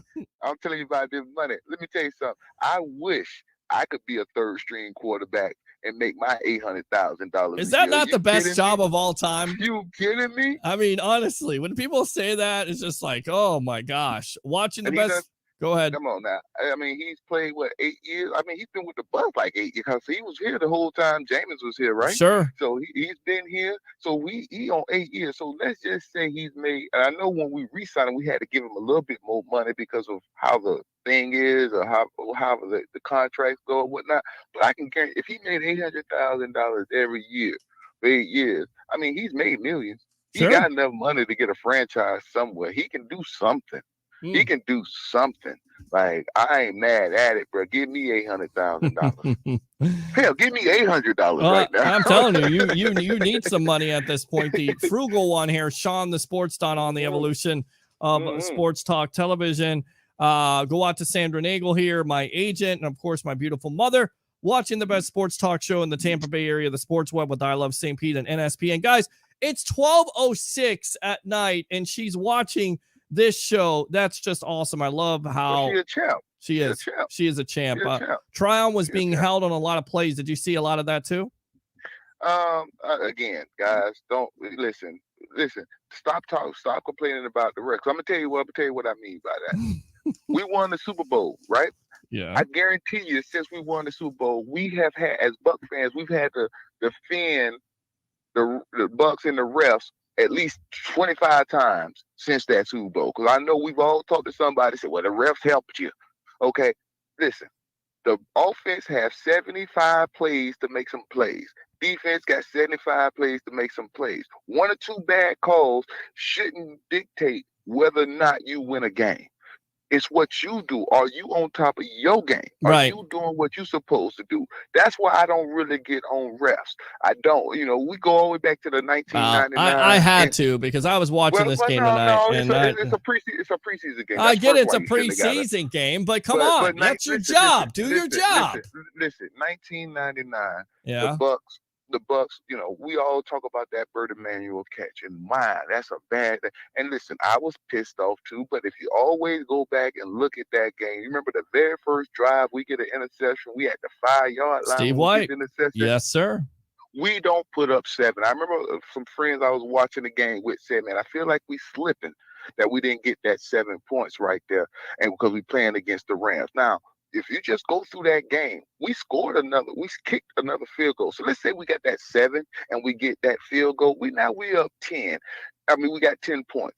They had 6 points and they had a safety. They had 5. So when your boy Pro catch that ball, they only up 11-10. Yep. When Bert Emanuel dropped that ball, or 11-6. Incomplete, yeah. No. Yeah, it was 11-6, but it would have been 10-11 if we got that touchdown. If Bert Emanuel drops that ball right there, guess what? We still in field goal range, guys. We didn't need a touchdown. We could kick a field goal and win that game. Yeah. So I cannot blame the refs when we got 70 other plays to make plays. Like Well, you have to rise above that, right, because sometimes it's not gonna go your way. Championship teams say we're gonna face adversity. We're gonna do all those things, and we still find a way to make some plays. And that's what you gotta do. And they didn't do it tonight. The Chiefs didn't do it in the Super Bowl. So guess what? We Super Bowl champions, they sitting there crying about the rest. Don't cry about the rest. You do your job. Well, I'm just saying they need to do a better job. And, the Joe Tryon play to me was disappointing because it wasn't a helmet-to-helmet shot. The Cameron Kinley play, that's unavoidable at that point. You call a penalty on that. Pass interference, Rondé was pointing it out on the broadcast. Jamel Dean didn't even look like he touched the guy. Right, they were both hand fighting. But you know what? You heard what Rondé said. I'm a cornerback. So right, I'm a little bit biased to it. I understand that, but listen. You remember that? You remember in the championship game with the Saints and the pass interference that was clearly pass interference? Yeah. Guess what happened after that? The Saints had the ball like 2 or 3 more times, never scored. I agree. Drew Brees threw intercept. Like, come on, guys. I agree, but you know. And by the way, that pass interference that you didn't get, you had an opportunity on defense to stop him and make a play. Do your thing. Like, guys, stop complaining about the refs. Yeah, but you know what? To that point, the NFL the next year changes the rule. The NFL changes the rule for the Bert Emanuel play. They got their hand caught in the cookie jar. And they changed it for that pass interference. Correct. And they went right back. That's what I'm saying. That's what I'm saying. Because in the NFL, you have these bad calls, you have these bad pass interferences, or whatever the case may be. they are human too. They are human too. Just like these players, players make mistakes, but at the end of the day, the players, you get to dictate what goes on. That's from your preparation. That's from, again, not going in there tackling, trying to knock somebody down. Like, because in college, you probably can get away with that. Sure. In the NFL, you got to wrap up. Like, I agree. You're not about to bring down King Henry. No. Who we about to play next weekend with like just trying to chop his legs out from under him. He gonna run right through. You might break your neck. I agree. I agree. Okay. And then look, and Joe Haig, Javon Haig, played well tonight. You had the interception, and of course, then fumbled it back. But you're right. He's ready to hit somebody, but you got to wrap and tackle. Let's go ahead and go out to Ryan here. He says, I'm so excited to see the Buccaneers versus the Patriots week 4. I think everybody is. That's October 3rd, my birthday, by the way. So make sure you send your birthday gifts to my house. I'll definitely accept them. Leo is passed out in bed. I sent you last year. Well, thanks a lot. Here's what I think about that. That's what I think about that. Let's go out to Troy Polamalu, King Troy, Trojan Legend SC. Keep calling Leo. Peter, wake him up. And Uncle Dwayne here. Happy birthday, Tim Tebow. Hope he does really well with the Jacksonville Jaguars. And does anyone know about his first game back with the NFL against the up-and-coming Cleveland Browns? Anyway, just wanted to say we should all appreciate someone like Tim Tebow for his hard work in the ministry of helping people learn the truth. Our soon coming King of the Lord, Jesus Christ. And if you ever get a chance to listen to some of his work in the ministry, please don't hesitate to do that. We talk about the Jacksonville Jaguars, and that would be Trevor Lawrence. First play of the game, gets sacked twice tonight, but 6 for 9, 71 yards.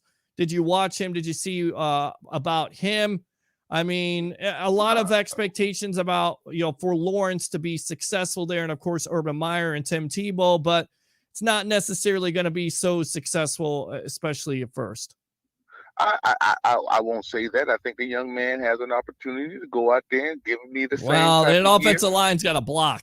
Well, I hear that, but I mean, right. At the same time, I want to hear he may give me the same type of year that my boy Herbert gave me last year. True. They may not win a lot of games, but he may look like that. So that's my expectation. You're the number 1 pick. You're gonna go out there and have a pretty good season, so they can say, "Wow, we may not be good around you," which they may be better than what we think, but he may not be good around you, but you are good. Just kind of like the guy we saw today, or the team we saw today. Burrow, I mean, he had like close to 3,000 yards, 13 touchdowns, 5 interceptions when he went down. Right. Like, they know they have a quarterback, but they just got to get other stuff going on around them. And so that's what you only thing. If you're Jacksonville, can't be worried about winning the Super Bowl. Can't be worried about this guy playing Drew Brees in his prime level or Tom Brady in his prime level. Let that young man play. As long as he ain't out there throwing 8 touchdowns and 25 interceptions, then you're going to be okay. And I think you're going to be okay because that dude is a prodigy and he's going to be able to play. They just got to do they got to do a good job of making sure they make him successful by putting the right pieces around. And speaking of successful, Justin Fields today, 14 for 20, 142 yards, 1 touchdown, and you 5. Know what I feel. I mean, that. I love this kid. I don't understand why his stock dropped so much to where the Bears were able to trade up. I even said it before the whole draft process. The Atlanta Falcons should look at a Trey Lance or possibly a Justin Fields because I feel like he's won with Ohio State. He played through an injury. I don't think his stock dropped necessarily. I just think you had a situation where you knew Lawrence was going number 1, and somebody fell in love with the dude from BYU for whatever reason. But that dude still was. But do you think, in the grand scheme of things, what did he go? Do you think he go 10? Did he go like 10? Like that's not a low to pick. me. He should have been a top 5 guy. Honestly, the way he played at Ohio State, how he knew the offense, played through injury. Again, to me, he's better. He's better than Zach Wilson. That's all I have to say. And he'll probably turn out to be better than Zach Wilson. And he very well could be. That don't mean his stock dropped. It just means someone thought that Zach Wilson is better. We don't know, but what I do know is when the Bears got him, if you remember the very night of the draft, I told you he probably went to the best spot he could ever have gone to. They got a defense. You ain't got to ask, because some of the things that they were saying about, maybe reading the defenses, blah, blah, blah, blah, blah, blah. Well, we're not going to ask him to carry the team. We're asking him to just come here and be a better quarterback than we ever had. And we got a great defense. We got some weapons on the outside. And he's showing you, and I'm a weapon because I can run the ball. I think he ran for a touchdown today.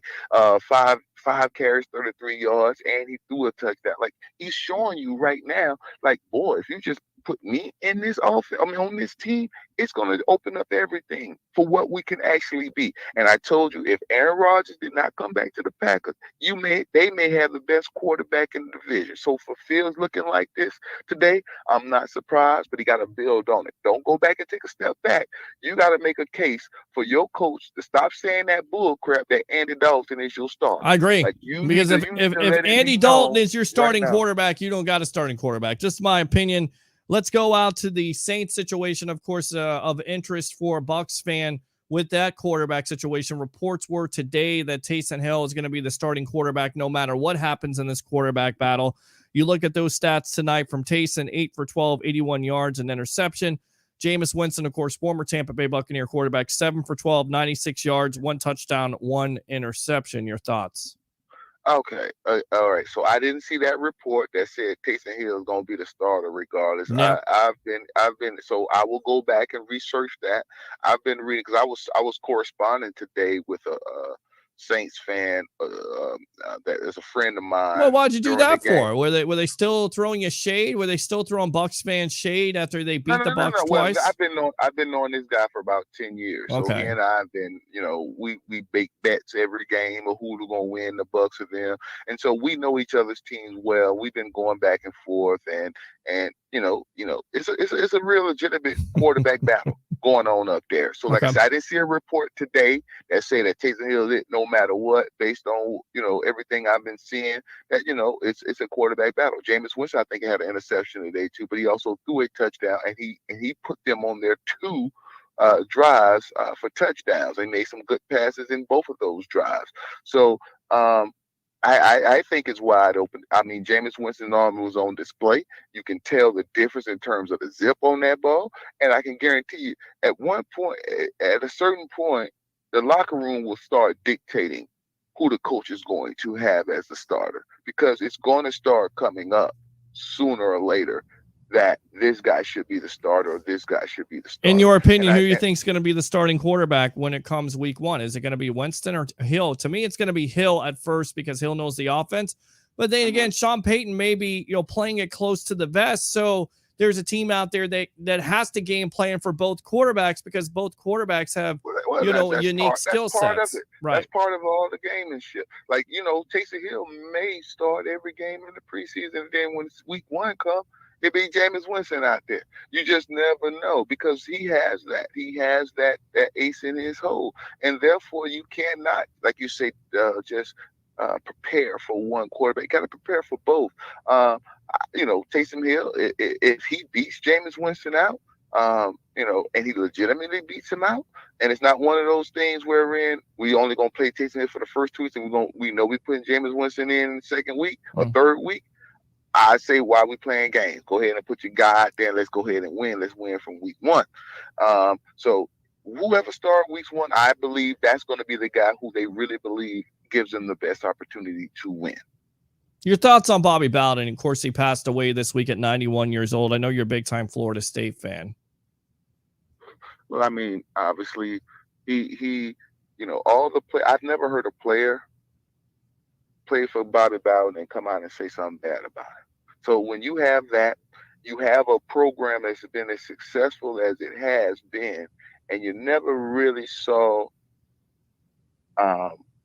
messed up crap going on with his. Yeah, you had the shoe situation, but that was just something else. I'm talking about recruiting violations. Right. I mean, to me, that's a joke now because you're paying college football players, and I get it. Not at the time. No. Right. But I'm just saying though. Right. He didn't have. But I'm saying he didn't have like recruiting violations. Right. Promising houses. We didn't have like. I mean, Randy Moss. He cut Randy Moss because of Randy Moss had some things going on. So he did it the right way. He was a gentleman. Everybody realized that. And 91, let me tell you something. I have no way in the world thinking I'm about to live up till I'm 91. Chances are I probably don't want to live till I'm 91. The fact that he lived till he's 91, me personally, I never get sad about anybody that dies 91, 94, great grandkids. It's like, man, what more can you get out of life? He lived it perfectly. Yeah, you don't want to see him die because of a disease that he got. They say he's terminal when he got it. Like, you don't want to see that. Right. But at the end of the day, 91, you probably got something going on in your body. Right. That's probably terminal. And we can't live forever, that's for sure. We can celebrate that. That's different than seeing Mark Cook go out at 50. Those are the type of ones where it's like, wow, man, someone lived to be 80 or something like that, man. Let's celebrate that. Right. We're going to cry if we family. We're going to share some tears, especially if you're the son. But at the end of the day, what can we really be sad about? It's not tragic. It's he lived a life, and guess what? He going to live on forever based on what he did, based on the fact that he passed on great things to Derek Brooks and guys like Ward Dunn, and you see that carry over in their Charlie Ward, and in their adulthood, in which they're passing on to their kids and to their lineage, and everybody who comes in contact with them, they're passing on Bobby Bowdenisms. You see what I'm saying? And he gets to live on. Yep. He lives on forever, man. Dang damn it. So. Yeah, man, he lives on Love it. forever. So love it, man. So hats off to him for a great life lived, and obviously people living in Florida, we learned a lot from him, and we get to say he was a Floridian, Florida State. You know what I mean? Go Bobby Bowden, rest in peace. He did it the right way. And you talked about Mark Cook, a Pewter Report. Of course, he passed away at 50 years old just a couple of days ago. Definitely very sad times because I remember listening to him on Channel 8, and of course, all his his writings with Pewter Report covering the Tampa Bay Buccaneers. Big time Seminole fan. Your thoughts on Mr. Cook? Again, I mean, those are the ones that are sad and tragic because he's 50. He has so much life to live, to go. At least, if you get the Bobby Bowden treatment, you got at least 40 more years to go to continue to do great things. But the good thing about it, though, he too leaves a legacy. I saw the Bucs had his spot open, but they had it decorated where he was sitting sit in the press box and stuff like that. Obviously, you saw all the sports franchises in Tampa Bay area giving a shout out to him. They understood what he was for this community. You saw the players the outpouring and even the fans. So I mean, he's going to be missed. He's a good guy by everything I've heard. I never had a chance to meet him personally, but he's a good guy. He always thinks of others. He had a great sense of humor. I've heard him a lot of times on TV and interviews and radio and stuff like that. So he loved the life. He loved life. He loved the Bucs, and he loved Florida State. So I mean, what can you say wrong about the young man? No, I mean, you can't say nothing. And he too, rest in peace, because he's left a legacy here that he will be remembered. Absolutely. Good stuff from Sean, the Sports Don. We definitely got to get you back here on the evolution of Sports Talk Television. We got to get you on the camera, my friend. We got to get you a light, get you on camera, lights, camera, action. Go ahead, buddy. Go ahead. Sing it. Sing your intro. Come on.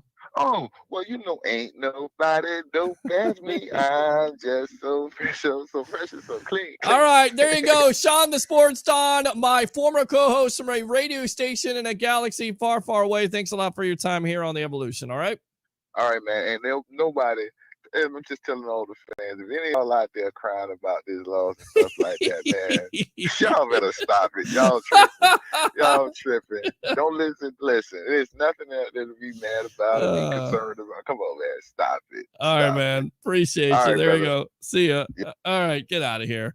Let me call Leo Haggerty. Let's see if we can get him on. If we can't get him on, we'll just wrap it up for the night here. But, of course, big-time story. Bucs lose their first preseason game in 2021 to the Cincinnati Bengals. 19. Yo, man, what's up? What's going on? Leo Haggerty, the legend himself, from a Coach Scout and now media member of Night Sports Productions. It's Sports Mag, of course, here on the Sports Web, live on NSPN, and, of course, I Love St. Pete. Your thoughts, of course, disappointing with the, a lot of Bucs fans out there disappointed with the loss. But once again, as I told them to begin the show, it's preseason.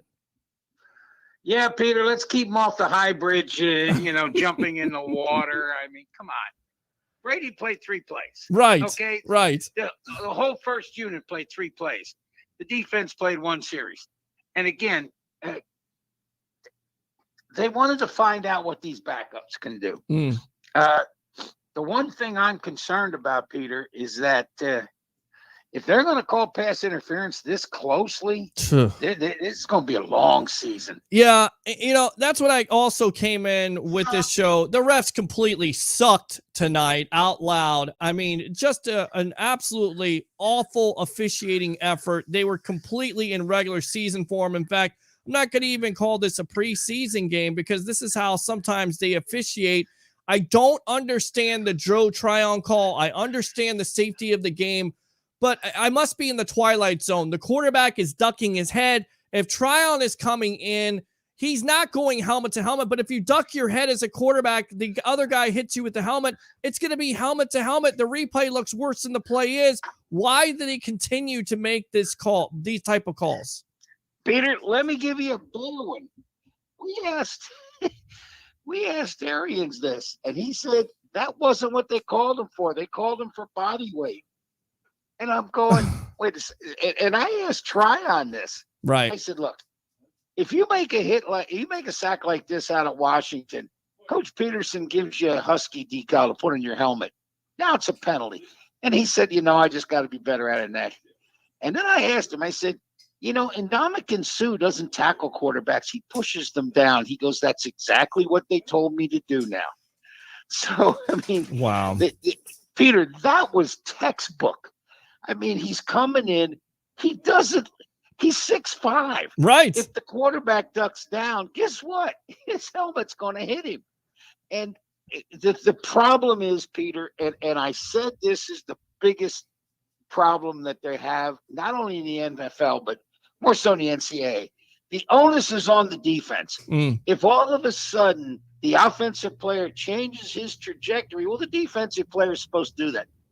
Now, Peter, I know I played when everybody thinks back in the dark ages. You can't do that. Right. You cannot change. When he makes a change, the referee's got to look at, okay, where was he when this guy was ready to tackle him?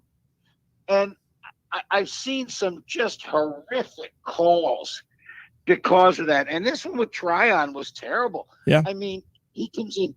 They go, well, he hit him with the crown of his helmet. I said, no, he hit the face mask on his shoulder pad and then it bumped up to the crown. In fact, I think I texted you that. Yep, you did, That- and we that talked about that. We yeah, it's just it's mind-boggling, and the best part is good old Earl Christie's down there, and he's going nuts because, man, if they'd have called that back in my day, there'd have been a fist fight. Just back in when he played, the quarterback was fair game. The object was to hit him. Yep. And make him go no mas. We've had him on the Sports Web before. Of course, Mr. Earl Christie from the New York Jets, Super Bowl winner from Super Bowl III. Of course, that would be the Joe Namath one against the Baltimore Colts. And of course, we've got Mr. Leo Haggerty, who was definitely around then watching that game here on the evolution of Sports Talk Television, the legend himself, former Coach Scout and now media member of Night Sports Productions. Let's talk more about Tryon. To me, what was so surprising is for a guy that's taken off for a year, his pass rushing moves were there. I think he probably has to develop maybe another move, but his play against the run was really surprising. You see these guys coming off the edge and you think, you know what? They're just all about getting after the quarterback. They usually have to work on that aspect of the game of playing the run. That's not true about this guy. He definitely plays the run also. Absolutely. And, Peter, I go back to Rod Marinelli, and Rod Marinelli's philosophy was you play the run on the way to the quarterback. That's a great philosophy. Your job is to rush the passer. And you know what? If you get in that running lane, make a play. Sure. And that's the thing. And Peter, I think the big thing tonight was they found some people in backup roles that can really play. I mean, when you take JPP and Shaq out and you bring in Nelson and Tryon, those guys are bookend 6'6", 6'5". I mean, they're not the pass rushers those guys are, but I'll tell you what, when a quarterback goes to throw and those guys get their hands up, it's like the Empire State Building in front of you. It really is. It's the Twin Towers. And did you feel like Nelson played well tonight from what you saw? Sean was talking about that. He wants to see more out of a Nelson. I've been a Nelson guy. We saw him in that Super Bowl last year make some plays. Do you think they're going to get more contributions out of a Nelson? Because you look at Tryon, he looks head and shoulders above Nelson at this point. Well, that's because they went at Tryon and they found out, guess what? That's not a good thing to do. Right. Because the kid can play. Right. I mean, they tested the rookie. And what I like about what I saw tonight, Peter, and again, throw out the W and the L. Right. That doesn't matter. This is preseason. It's exhibition football. They wanted to find out, okay, which one of these four quarterbacks are we going to have to cut loose? And I think they got to a point where it's down to two guys. And let's see what happens from there. And they're not going to cut Brady and they're not going to cut Trask. And the scary thing, Peter, and look for this to be the ultimate last cut, because if they put this guy on the practice squad, he'll get scooped up right away. Guess who's going to scoop him up, Peter? The Dallas Cowboys, and they're going to pick his brain for the first game. So that's what they're afraid of right now. That if they release one of these quarterbacks, they're just going to sit down and say, okay, tell us all the things the Bucs do. And that's what happens. That's what happens. That's gamemanship, and that's smart in itself. And that Jerry Jones would definitely be behind that. Let's talk about Ryan Griffin tonight. 6 for 11, 47 yards, 2 interceptions. He didn't play well, and I think, honestly, he's the odd man out. If you look at it, Blaine Gabbert's definitely your backup. Of course, Brady is your starter, and then you got Kyle Trask, who you drafted in the second round. We'll get back to him in a moment. So in your opinion, do you feel like, coming into this game, Griffin was the odd man out, and now his play has basically pushed him out the door? I don't think so, Peter. I don't think one game's going to determine it. I think they're going to wait until the third game after that to see which quarterback I'm just amazed the NFL hasn't increased roster size with COVID. Good point. Yeah, I'm just totally flabbergasted by that. You have a multitudinous, there's an SAT word. Very good. You have a multitudinous bunch of reasons why they should be able to extend this roster from 53 to probably 60 or maybe 65. because they're saying, okay, if you get a COVID outbreak, we're going to forfeit the game. Now, I want to see if they do that to a Baltimore, to a Green Bay, to a Tampa Bay. They did it to Denver last year. Well, guess what? Denver was so far back in the pack, they couldn't even see the top of the division. Sure. But when it happened to Baltimore, let's back them up a week because we don't want to put them at a competitive disadvantage. So the NFL was talking out of both sides of its mouth. Oh, no, absolutely. Absolutely. It's just not what I like to see. I mean, what's good for the goose is good for the gander. What's good for the Broncos should be good for the Ravens. Agree. Speaking about Kyle Trask, big time expectations. We heard in camp he had some flashes of brilliance. 4 for 15 tonight, up and down. Throwing some deep shots, missing some guys. He had some beautiful passes not caught. I mean, his receivers didn't help him out. Overall, evaluate Mr. Trask tonight. You know what? That's exactly what Bruce Arians say. His receivers didn't help him out a lot. No. He tried to fit a couple into really, really tight windows. Sure. Which rookie's going to do that. He's not used to that. In fact, I asked him, I said, you had a really great group of receivers in Florida, and now you've gone to an even greater group of receivers. Did that help you? He said, you know what? The guys up here have a different skill set, which, he's just starting to get around. And remember, Peter, he's 4th on the depth chart still. So he doesn't get to play a lot with those first teamers and that. So I got what I thought I'd get from him. Mm-hmm.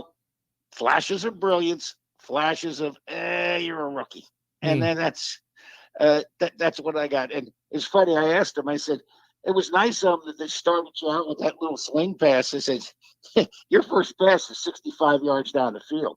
He said, "Well, I'm not afraid to throw it down there." And he made a comment. He said, I worked up through my progression, and my primary was covered. I looked up and I said, he's going to beat the safety deep. Let me take a shot. And I said, I'm not afraid to throw it down there. I said, well, that's a good thing. Yeah, that's a good thing. The guy definitely was going to take some chances, and you're exactly right. You expect a rookie quarterback to not necessarily go through his progressions, take the first read, and that's not always the right read. So you're happy to hear that. But the guy he's throwing the ball to, Jalen Darden, just outshoots him just a little bit because you see Darden try to dive for the ball. What do you think about Darden's performance? Because I thought he was impressive in his time tonight when he got the ball in space. Two guys who were really impressive tonight, Peter. That was Darden and Keyshawn. And both of them are basically fighting for jobs.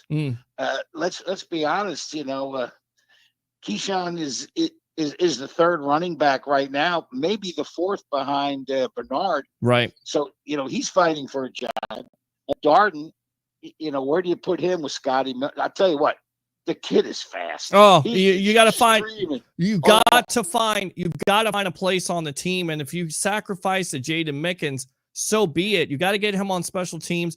And you've got to get him in that wide receiving room. But of course, Tom Brady, but you talk about it. It's speed. You can't teach it. And he showed that tonight, especially on that little screen pass, right?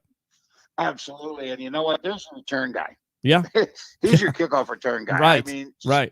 The fact that what bothers me is that he does what we call, the junior high bump, where he tries to take everything outside. He just needs to find a seam and hit it.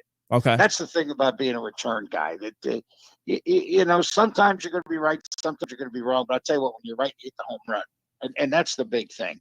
But I like what I saw tonight, Peter, in terms of the offense and the defense. I went one series each. They started out with a holding penalty, so they start on the 10-yard line. They're not going to go anywhere with that. This is the NFL. Right. If you got to go over 80 yards, it's generally going to end up with a punt. They're not going to have those 18-play drives like Jared Goff had last night with Detroit.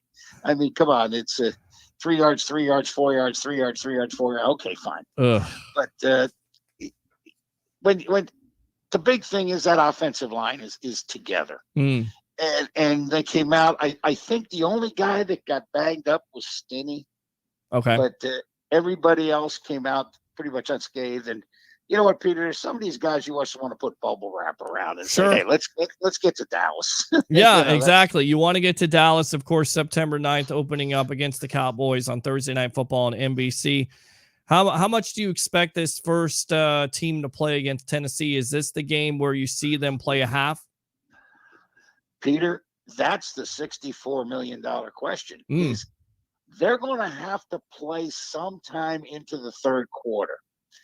Normally it's the third game, but now it's cut back to only 3. Sure. I don't think you want them doing that the week before they open up. So I got a feeling that they're going to go Wednesday and Thursday against Tennessee here for practices, and then play on Saturday night again. Mm-hmm. And when you look at what's happening, Peter, I think this is the week you may see that they may play just a quarter, sit, and then come out the third quarter. I don't really think you want them playing 2.5, 3 quarters. That's just, boy, that's basically having a hand grenade and the pin's out and your thumb's there, so don't move your thumb. Yeah. And you just don't want to have that happen with anybody. And but you got to get them to play in the second half. I just don't know if they're going to play an entire first half and then a series or 2 in the second half, or they're going to play like a whole quarter, sit, and then come out the second half. So we'll see what they have. But I would pretty much bet the mortgage that in week 3, because this is going to be cut down week, you're going to see very few, if any, reps by the first team. Probably a series, maybe 2 at the most, but that's it in week 3. Let's go around the NFL. We got Leo Haggerty, former coach, scout, and now media member of Night Sports Productions. It's Sports Bag here on the evolution of sports talk television. It's the Sports Web. I'm your host, Peter Blake, live here on NSPN. And, of course, I love St. Pete, a late-night broadcast. Justin Fields, 14 for 20, 142 yards, 1 touchdown, and then 5 carries, 33 yards, 1 touchdown. To me, it's very easy. I get it. There's a lot of people out there overreacting, but Fields was a top 5 selection. In my opinion, he should have gone higher than a Trey Lance, and I believe he should be the starting quarterback if you're a Chicago Bears fan. Where do you stand on this? Again, Peter, I don't get excited about preseason. Okay. Just because we don't know if they're going against the 1s or the 2s or even the 3s, depending upon who they're playing. Sure. But like tonight, if you look at the Jacksonville game, Jacksonville gets beat, and their quarterbacks going into the fourth quarter are 23 of 32. No interceptions, and they can't score any points. So, again, Trevor Lawrence could go 7 of 9 for 79 yards. Okay, but why are they not in the end zone? Right. So there's a lot of things that you got to take into consideration. And when you look at what's happening with the NFL, again, I wasn't a Justin Fields fan because in the big games he didn't show up. Now, maybe he was hurt, but against Indiana last year he didn't play well. Against Northwestern he didn't play well. Against Alabama. And again, he could have been banged up for that. Sure. But I think he should have gone ahead of Trey Lance, the kid from North Dakota State. Right. But I'll tell you what, Wilson and Trevor Lawrence, they were 1-2. Yeah. I mean, there was no doubt about that he was at best the third guy coming out. So this is an interesting scenario when you look at it with the Bears, because they basically went all in on the guy. And they should have. To me, they should have. Give him the keys. Right. Give him the keys to the car now, or do you wait? That's the key. To me, I give the keys to him in the car unless you believe that you have a guy that's going to be able to come in. And I look at the Alex Smith, Patrick Mahomes situation. Alex Smith starts 1 year, and then you go to Patrick Mahomes because he's ready. I don't feel like Andy Dalton is a viable starting quarterback in the National Football League. And I feel like the best chance of the best opportunity with that defense in place, because he can make plays with his feet and he can complete passes and he's not going to turn over the ball, would be a Justin Fields. That's just my opinion. I think it's a Russell Wilson situation where, look, you go out there, you pick up a quarterback in free agency, and the guy escapes me right now from Green Bay. They paid all kinds of money for him, and then you draft Russell Wilson in the 3rd round, and Wilson beats him out. I say give Justin Fields every opportunity in the preseason. And if he continues to put up these type of numbers, then you're forced to start him at this point. Because if not, I just don't think you're going anywhere with an Andy Dalton. I don't think he, again, is a viable starting quarterback in the National Football League. He showed that with the Dallas Cowboys last year. Well, the Cowboys were decimated by injuries. Fair enough. And again, but he came to a program. Now think about this, Peter. Bears made the playoffs. And so this was not a totally bad club. Right. You know, they won some games they shouldn't have won, like the Bucs. But this team still went to the playoffs. So they got some talent. Khalil Mack can play. And he can play about anywhere he wants to. So, yeah, it's an interesting scenario when you look at what the Bears want to do. And the biggest thing they got going is they aren't forced to start the guy. Mm-hmm. It's not like, okay, we don't have an option B. I think you look at the Bears to the bye week. If they have a bye week like 5, 6, or 7, you let Andy Dalton roll out. See what he can do. If the guy's 5-1, you stay with him. If the guy's 3-3 at the bye week, you throw in the flag and say, okay, it's time to see what the kid can do. Yeah, I agree with you on that. And, I think it could be a case of, look, the Miami Dolphins, even if you have a win record with an Andy Dalton, maybe you take a look at a Justin Fields, because once again, he gives you that different aspect that the defense has to account for. Of course, all eyes are most likely going to be on the New Orleans Saints quarterback situation. You have Jameis Winston, 7 for 12, 96 yards, 1 touchdown, 1 interception. Taysom Hill, 8 for 12, 81 yards, an interception. In your opinion, who is going to win out in that starting quarterback situation, and who should be the starting quarterback to start the season for the New Orleans Saints, even without Michael Thomas, by the way? Yeah, I think it's the same guy. I think you go with Jameis, because if you got Taysom Hill as the backup, you got to prepare for him. Right. If you're preparing for Taysom Hill, you don't have to worry about preparing for Jameis, because if he comes in, it's not going to be a running situation. It's going to be a passing situation. Sure. So you go with Jameis, and you have Taysom as the backup guy with a couple packages, and you force the defense to waste practice time. Yeah. Preparing for that, and that's the Bucs 2-point play they put out there tonight. That's just to make defensive coaches and special team coaches go, all right, we got to prepare for this. Yeah, so, that was a weird play, and I never seen that in NFL history. I watched a lot of NFL football games. They came out in this formation tonight, and then basically they went back into the kicking formation. But the problem with that is they didn't go back far enough, so they didn't get the extra point. Explain that to me, how that works. I've never seen that before. I will explain it to you, Peter, because I asked Coach Arians, I said, Coach, if you'd have taken a delay of game, could you have backed the ball up to the 15, take the 5, and kicked it from the 20? He said, we could have taken a delay of game, we could have taken a timeout, or we could have ran the damn play. So he was not happy with that the play wasn't being run. Wow. It's basically Peter called a swinging gate. And you basically leave like 2 guys in, the quarterback in the center, and you put the guard and tackle out each side, and an end out with them, a back behind them. And you say, okay, let's see if the defense is going to put 4 guys out there. If they don't, we're going to snap the ball. We're going to throw it out there. We're going to try to run a power play at you. So it was funny because when they lined up to kick it, I'm up there going, oh, they can't do that. You got to back it up. So it was kind of comical, but yeah, that's why they want to learn about things. You want to find out when the lights go on. Do the lights go on for your players, or do the lights go off? So that's the key. You were in the locker room or the interview room. Did it seem like the players' attitudes were kind of down, even though it's a preseason game, or once again it's just a preseason game and everybody's okay? They're okay. Okay. They were just happy. Peter, I asked a question. Was it nice to hit somebody with a different colored jersey on? Oh, my God. The monotony of training camp. And one of them, I think Joe Tryon said that, you don't want to hit your own guys, so you got to be a little leery about what's going on. Sure. So, and again, because you can't practice tackling, you're not going to tackle well. It's just it's kind of a double-edged sword. Well, do you practice tackling? Get these guys hurt in training camp, or do you just say, okay, here's how you got to tackle, and pray to God they know how to do it?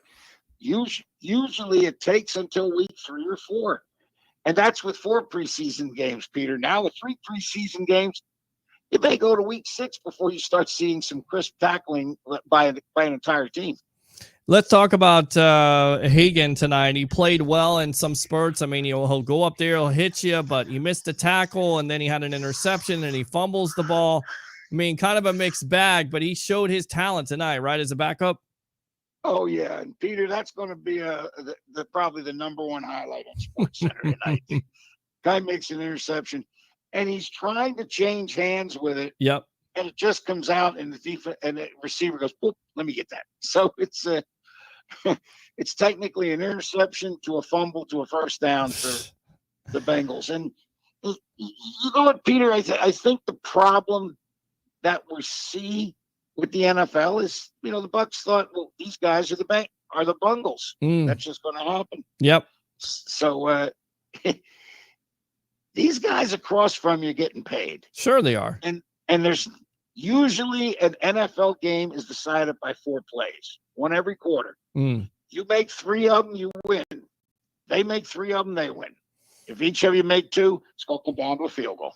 So figure it out. Makes sense. We're going to have to figure it out this week with the Tennessee Titans coming into town. Of course, they're going to have some joint practices, so they're going to get a chance to hit another jersey. And then, of course, they play Peter, them. Yes. Do you want to hit Henry for 3 days? I do not. I do Oh, not. But my I tell you right now, that is a great barometer, if you will, for your defense to start tackling well. Because if you don't start tackling well, King Henry will basically just run over you. Of course, the guy had 2,000 rushing yards and most likely is the best running back in the National Football League. So it should be interesting, of course, against this defense, which prides themselves on stopping the run. You have a big-time challenge coming up next week and this week with these joint practices with the Titans, right? Peter, I am going to prop my guy who covers the Tennessee Titans, Steve Arcardapone. Okay. I asked him one time, I said, are you making a business decision tackling Henry? He goes, in the first quarter, it's a business decision. In the fourth quarter, it's a retirement decision. I thought that was a great comment. In fact, it went viral. And if you want to hit this guy, I mean, it's like hitting a freight train. It really is. And, there's only so many times you can hit that freight train before you start to run out of gas. So it's going to be an interesting Wednesday and Thursday with the Titans. That's for sure. Absolutely. And it's always interesting here because he is like a freight train. Mr. Leo Haggerty, former Coach Scout and now media member of Night Sports Productions at Sports Mag. Go ahead and promote yourself, my friend. Peter, I'm just trying to stay awake here. It's almost 1 a.m. Do I get double duty here? Should I expect 2 checks in the mail or what here? Absolutely, my friend. We're going to definitely hook you up with that money and hook you up with that food and those wings. Trust me, my friend. We got you. Absolutely. Hey, www.itsportsmag.com. I just posted my sights and sounds this week of USF football. I'll be posting sights and sounds of the week for the Buccaneers after the game. That'll be my tomorrow column.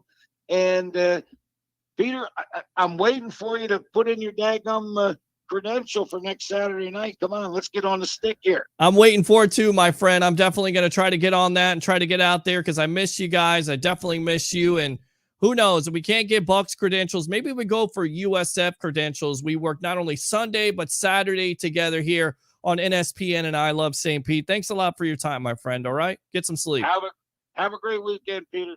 Talk to you soon. All right, there you go, Mr. Leo Haggerty, the legend himself. And look, the guys in the locker room, the guys doing the interview, that whole process, when it wraps up at about 10:45, it takes about 2 to 3 hours to get out of there, and then you got to get sleep. So thank you very much to Mr. Leo Haggerty for coming on and giving us that insight that you're not going to get from anywhere else but NSPN and I Love St. Pete. What is it, 12:54? We're going to wrap this puppy up. This is Gator Country Boys. Not necessarily. Let's go Bucs, says Rob Rashoot. I'll go ahead, Mr. Shooty.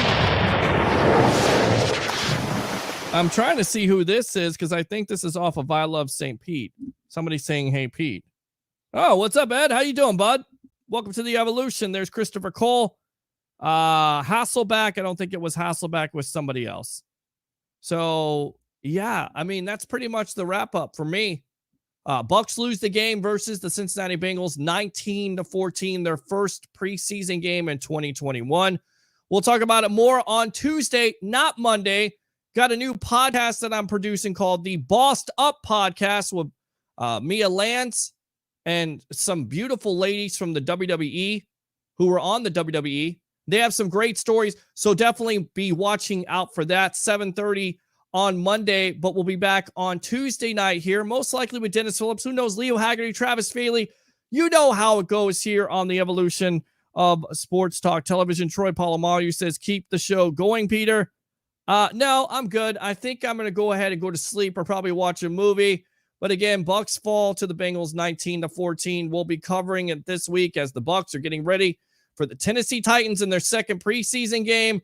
We're only a couple short weeks away from the opening season game versus the Dallas Cowboys, September 9th on Thursday Night Football. So without further ado, thanks to Travis Faley of Rocket Sports and Entertainment, my lightning insider around the NFL correspondent. Thanks to Mr. Sean, the Sports Don, my co-host from a galaxy far, far away at a radio station. And of course, Mr. Leo Haggerty, the legend himself. We'll be back on Tuesday night, 9:00 here on NSPN, because if media is going to evolve, it's going to have the Evolution on it. Do three things for me early on this Sunday morning. You ready? Bring your passion. Bring your excitement. Just don't bring any nonsense. I'm your host, Peter Blake. Have a good night.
Stan Arthur here for the I Love St. Pete Facebook group. If you're a business owner looking to connect with tens of thousands of potential new local customers, you owe it to yourself to get enrolled in our Key Tag Rewards program. Since 2019, we've signed up more than 200 local merchants. Sponsor opportunities are available too, such as our group banner ad and even your own custom key tags. Just go to stpetekeytag.com, get enrolled, and get ready to get busy. stpetekeytag.com.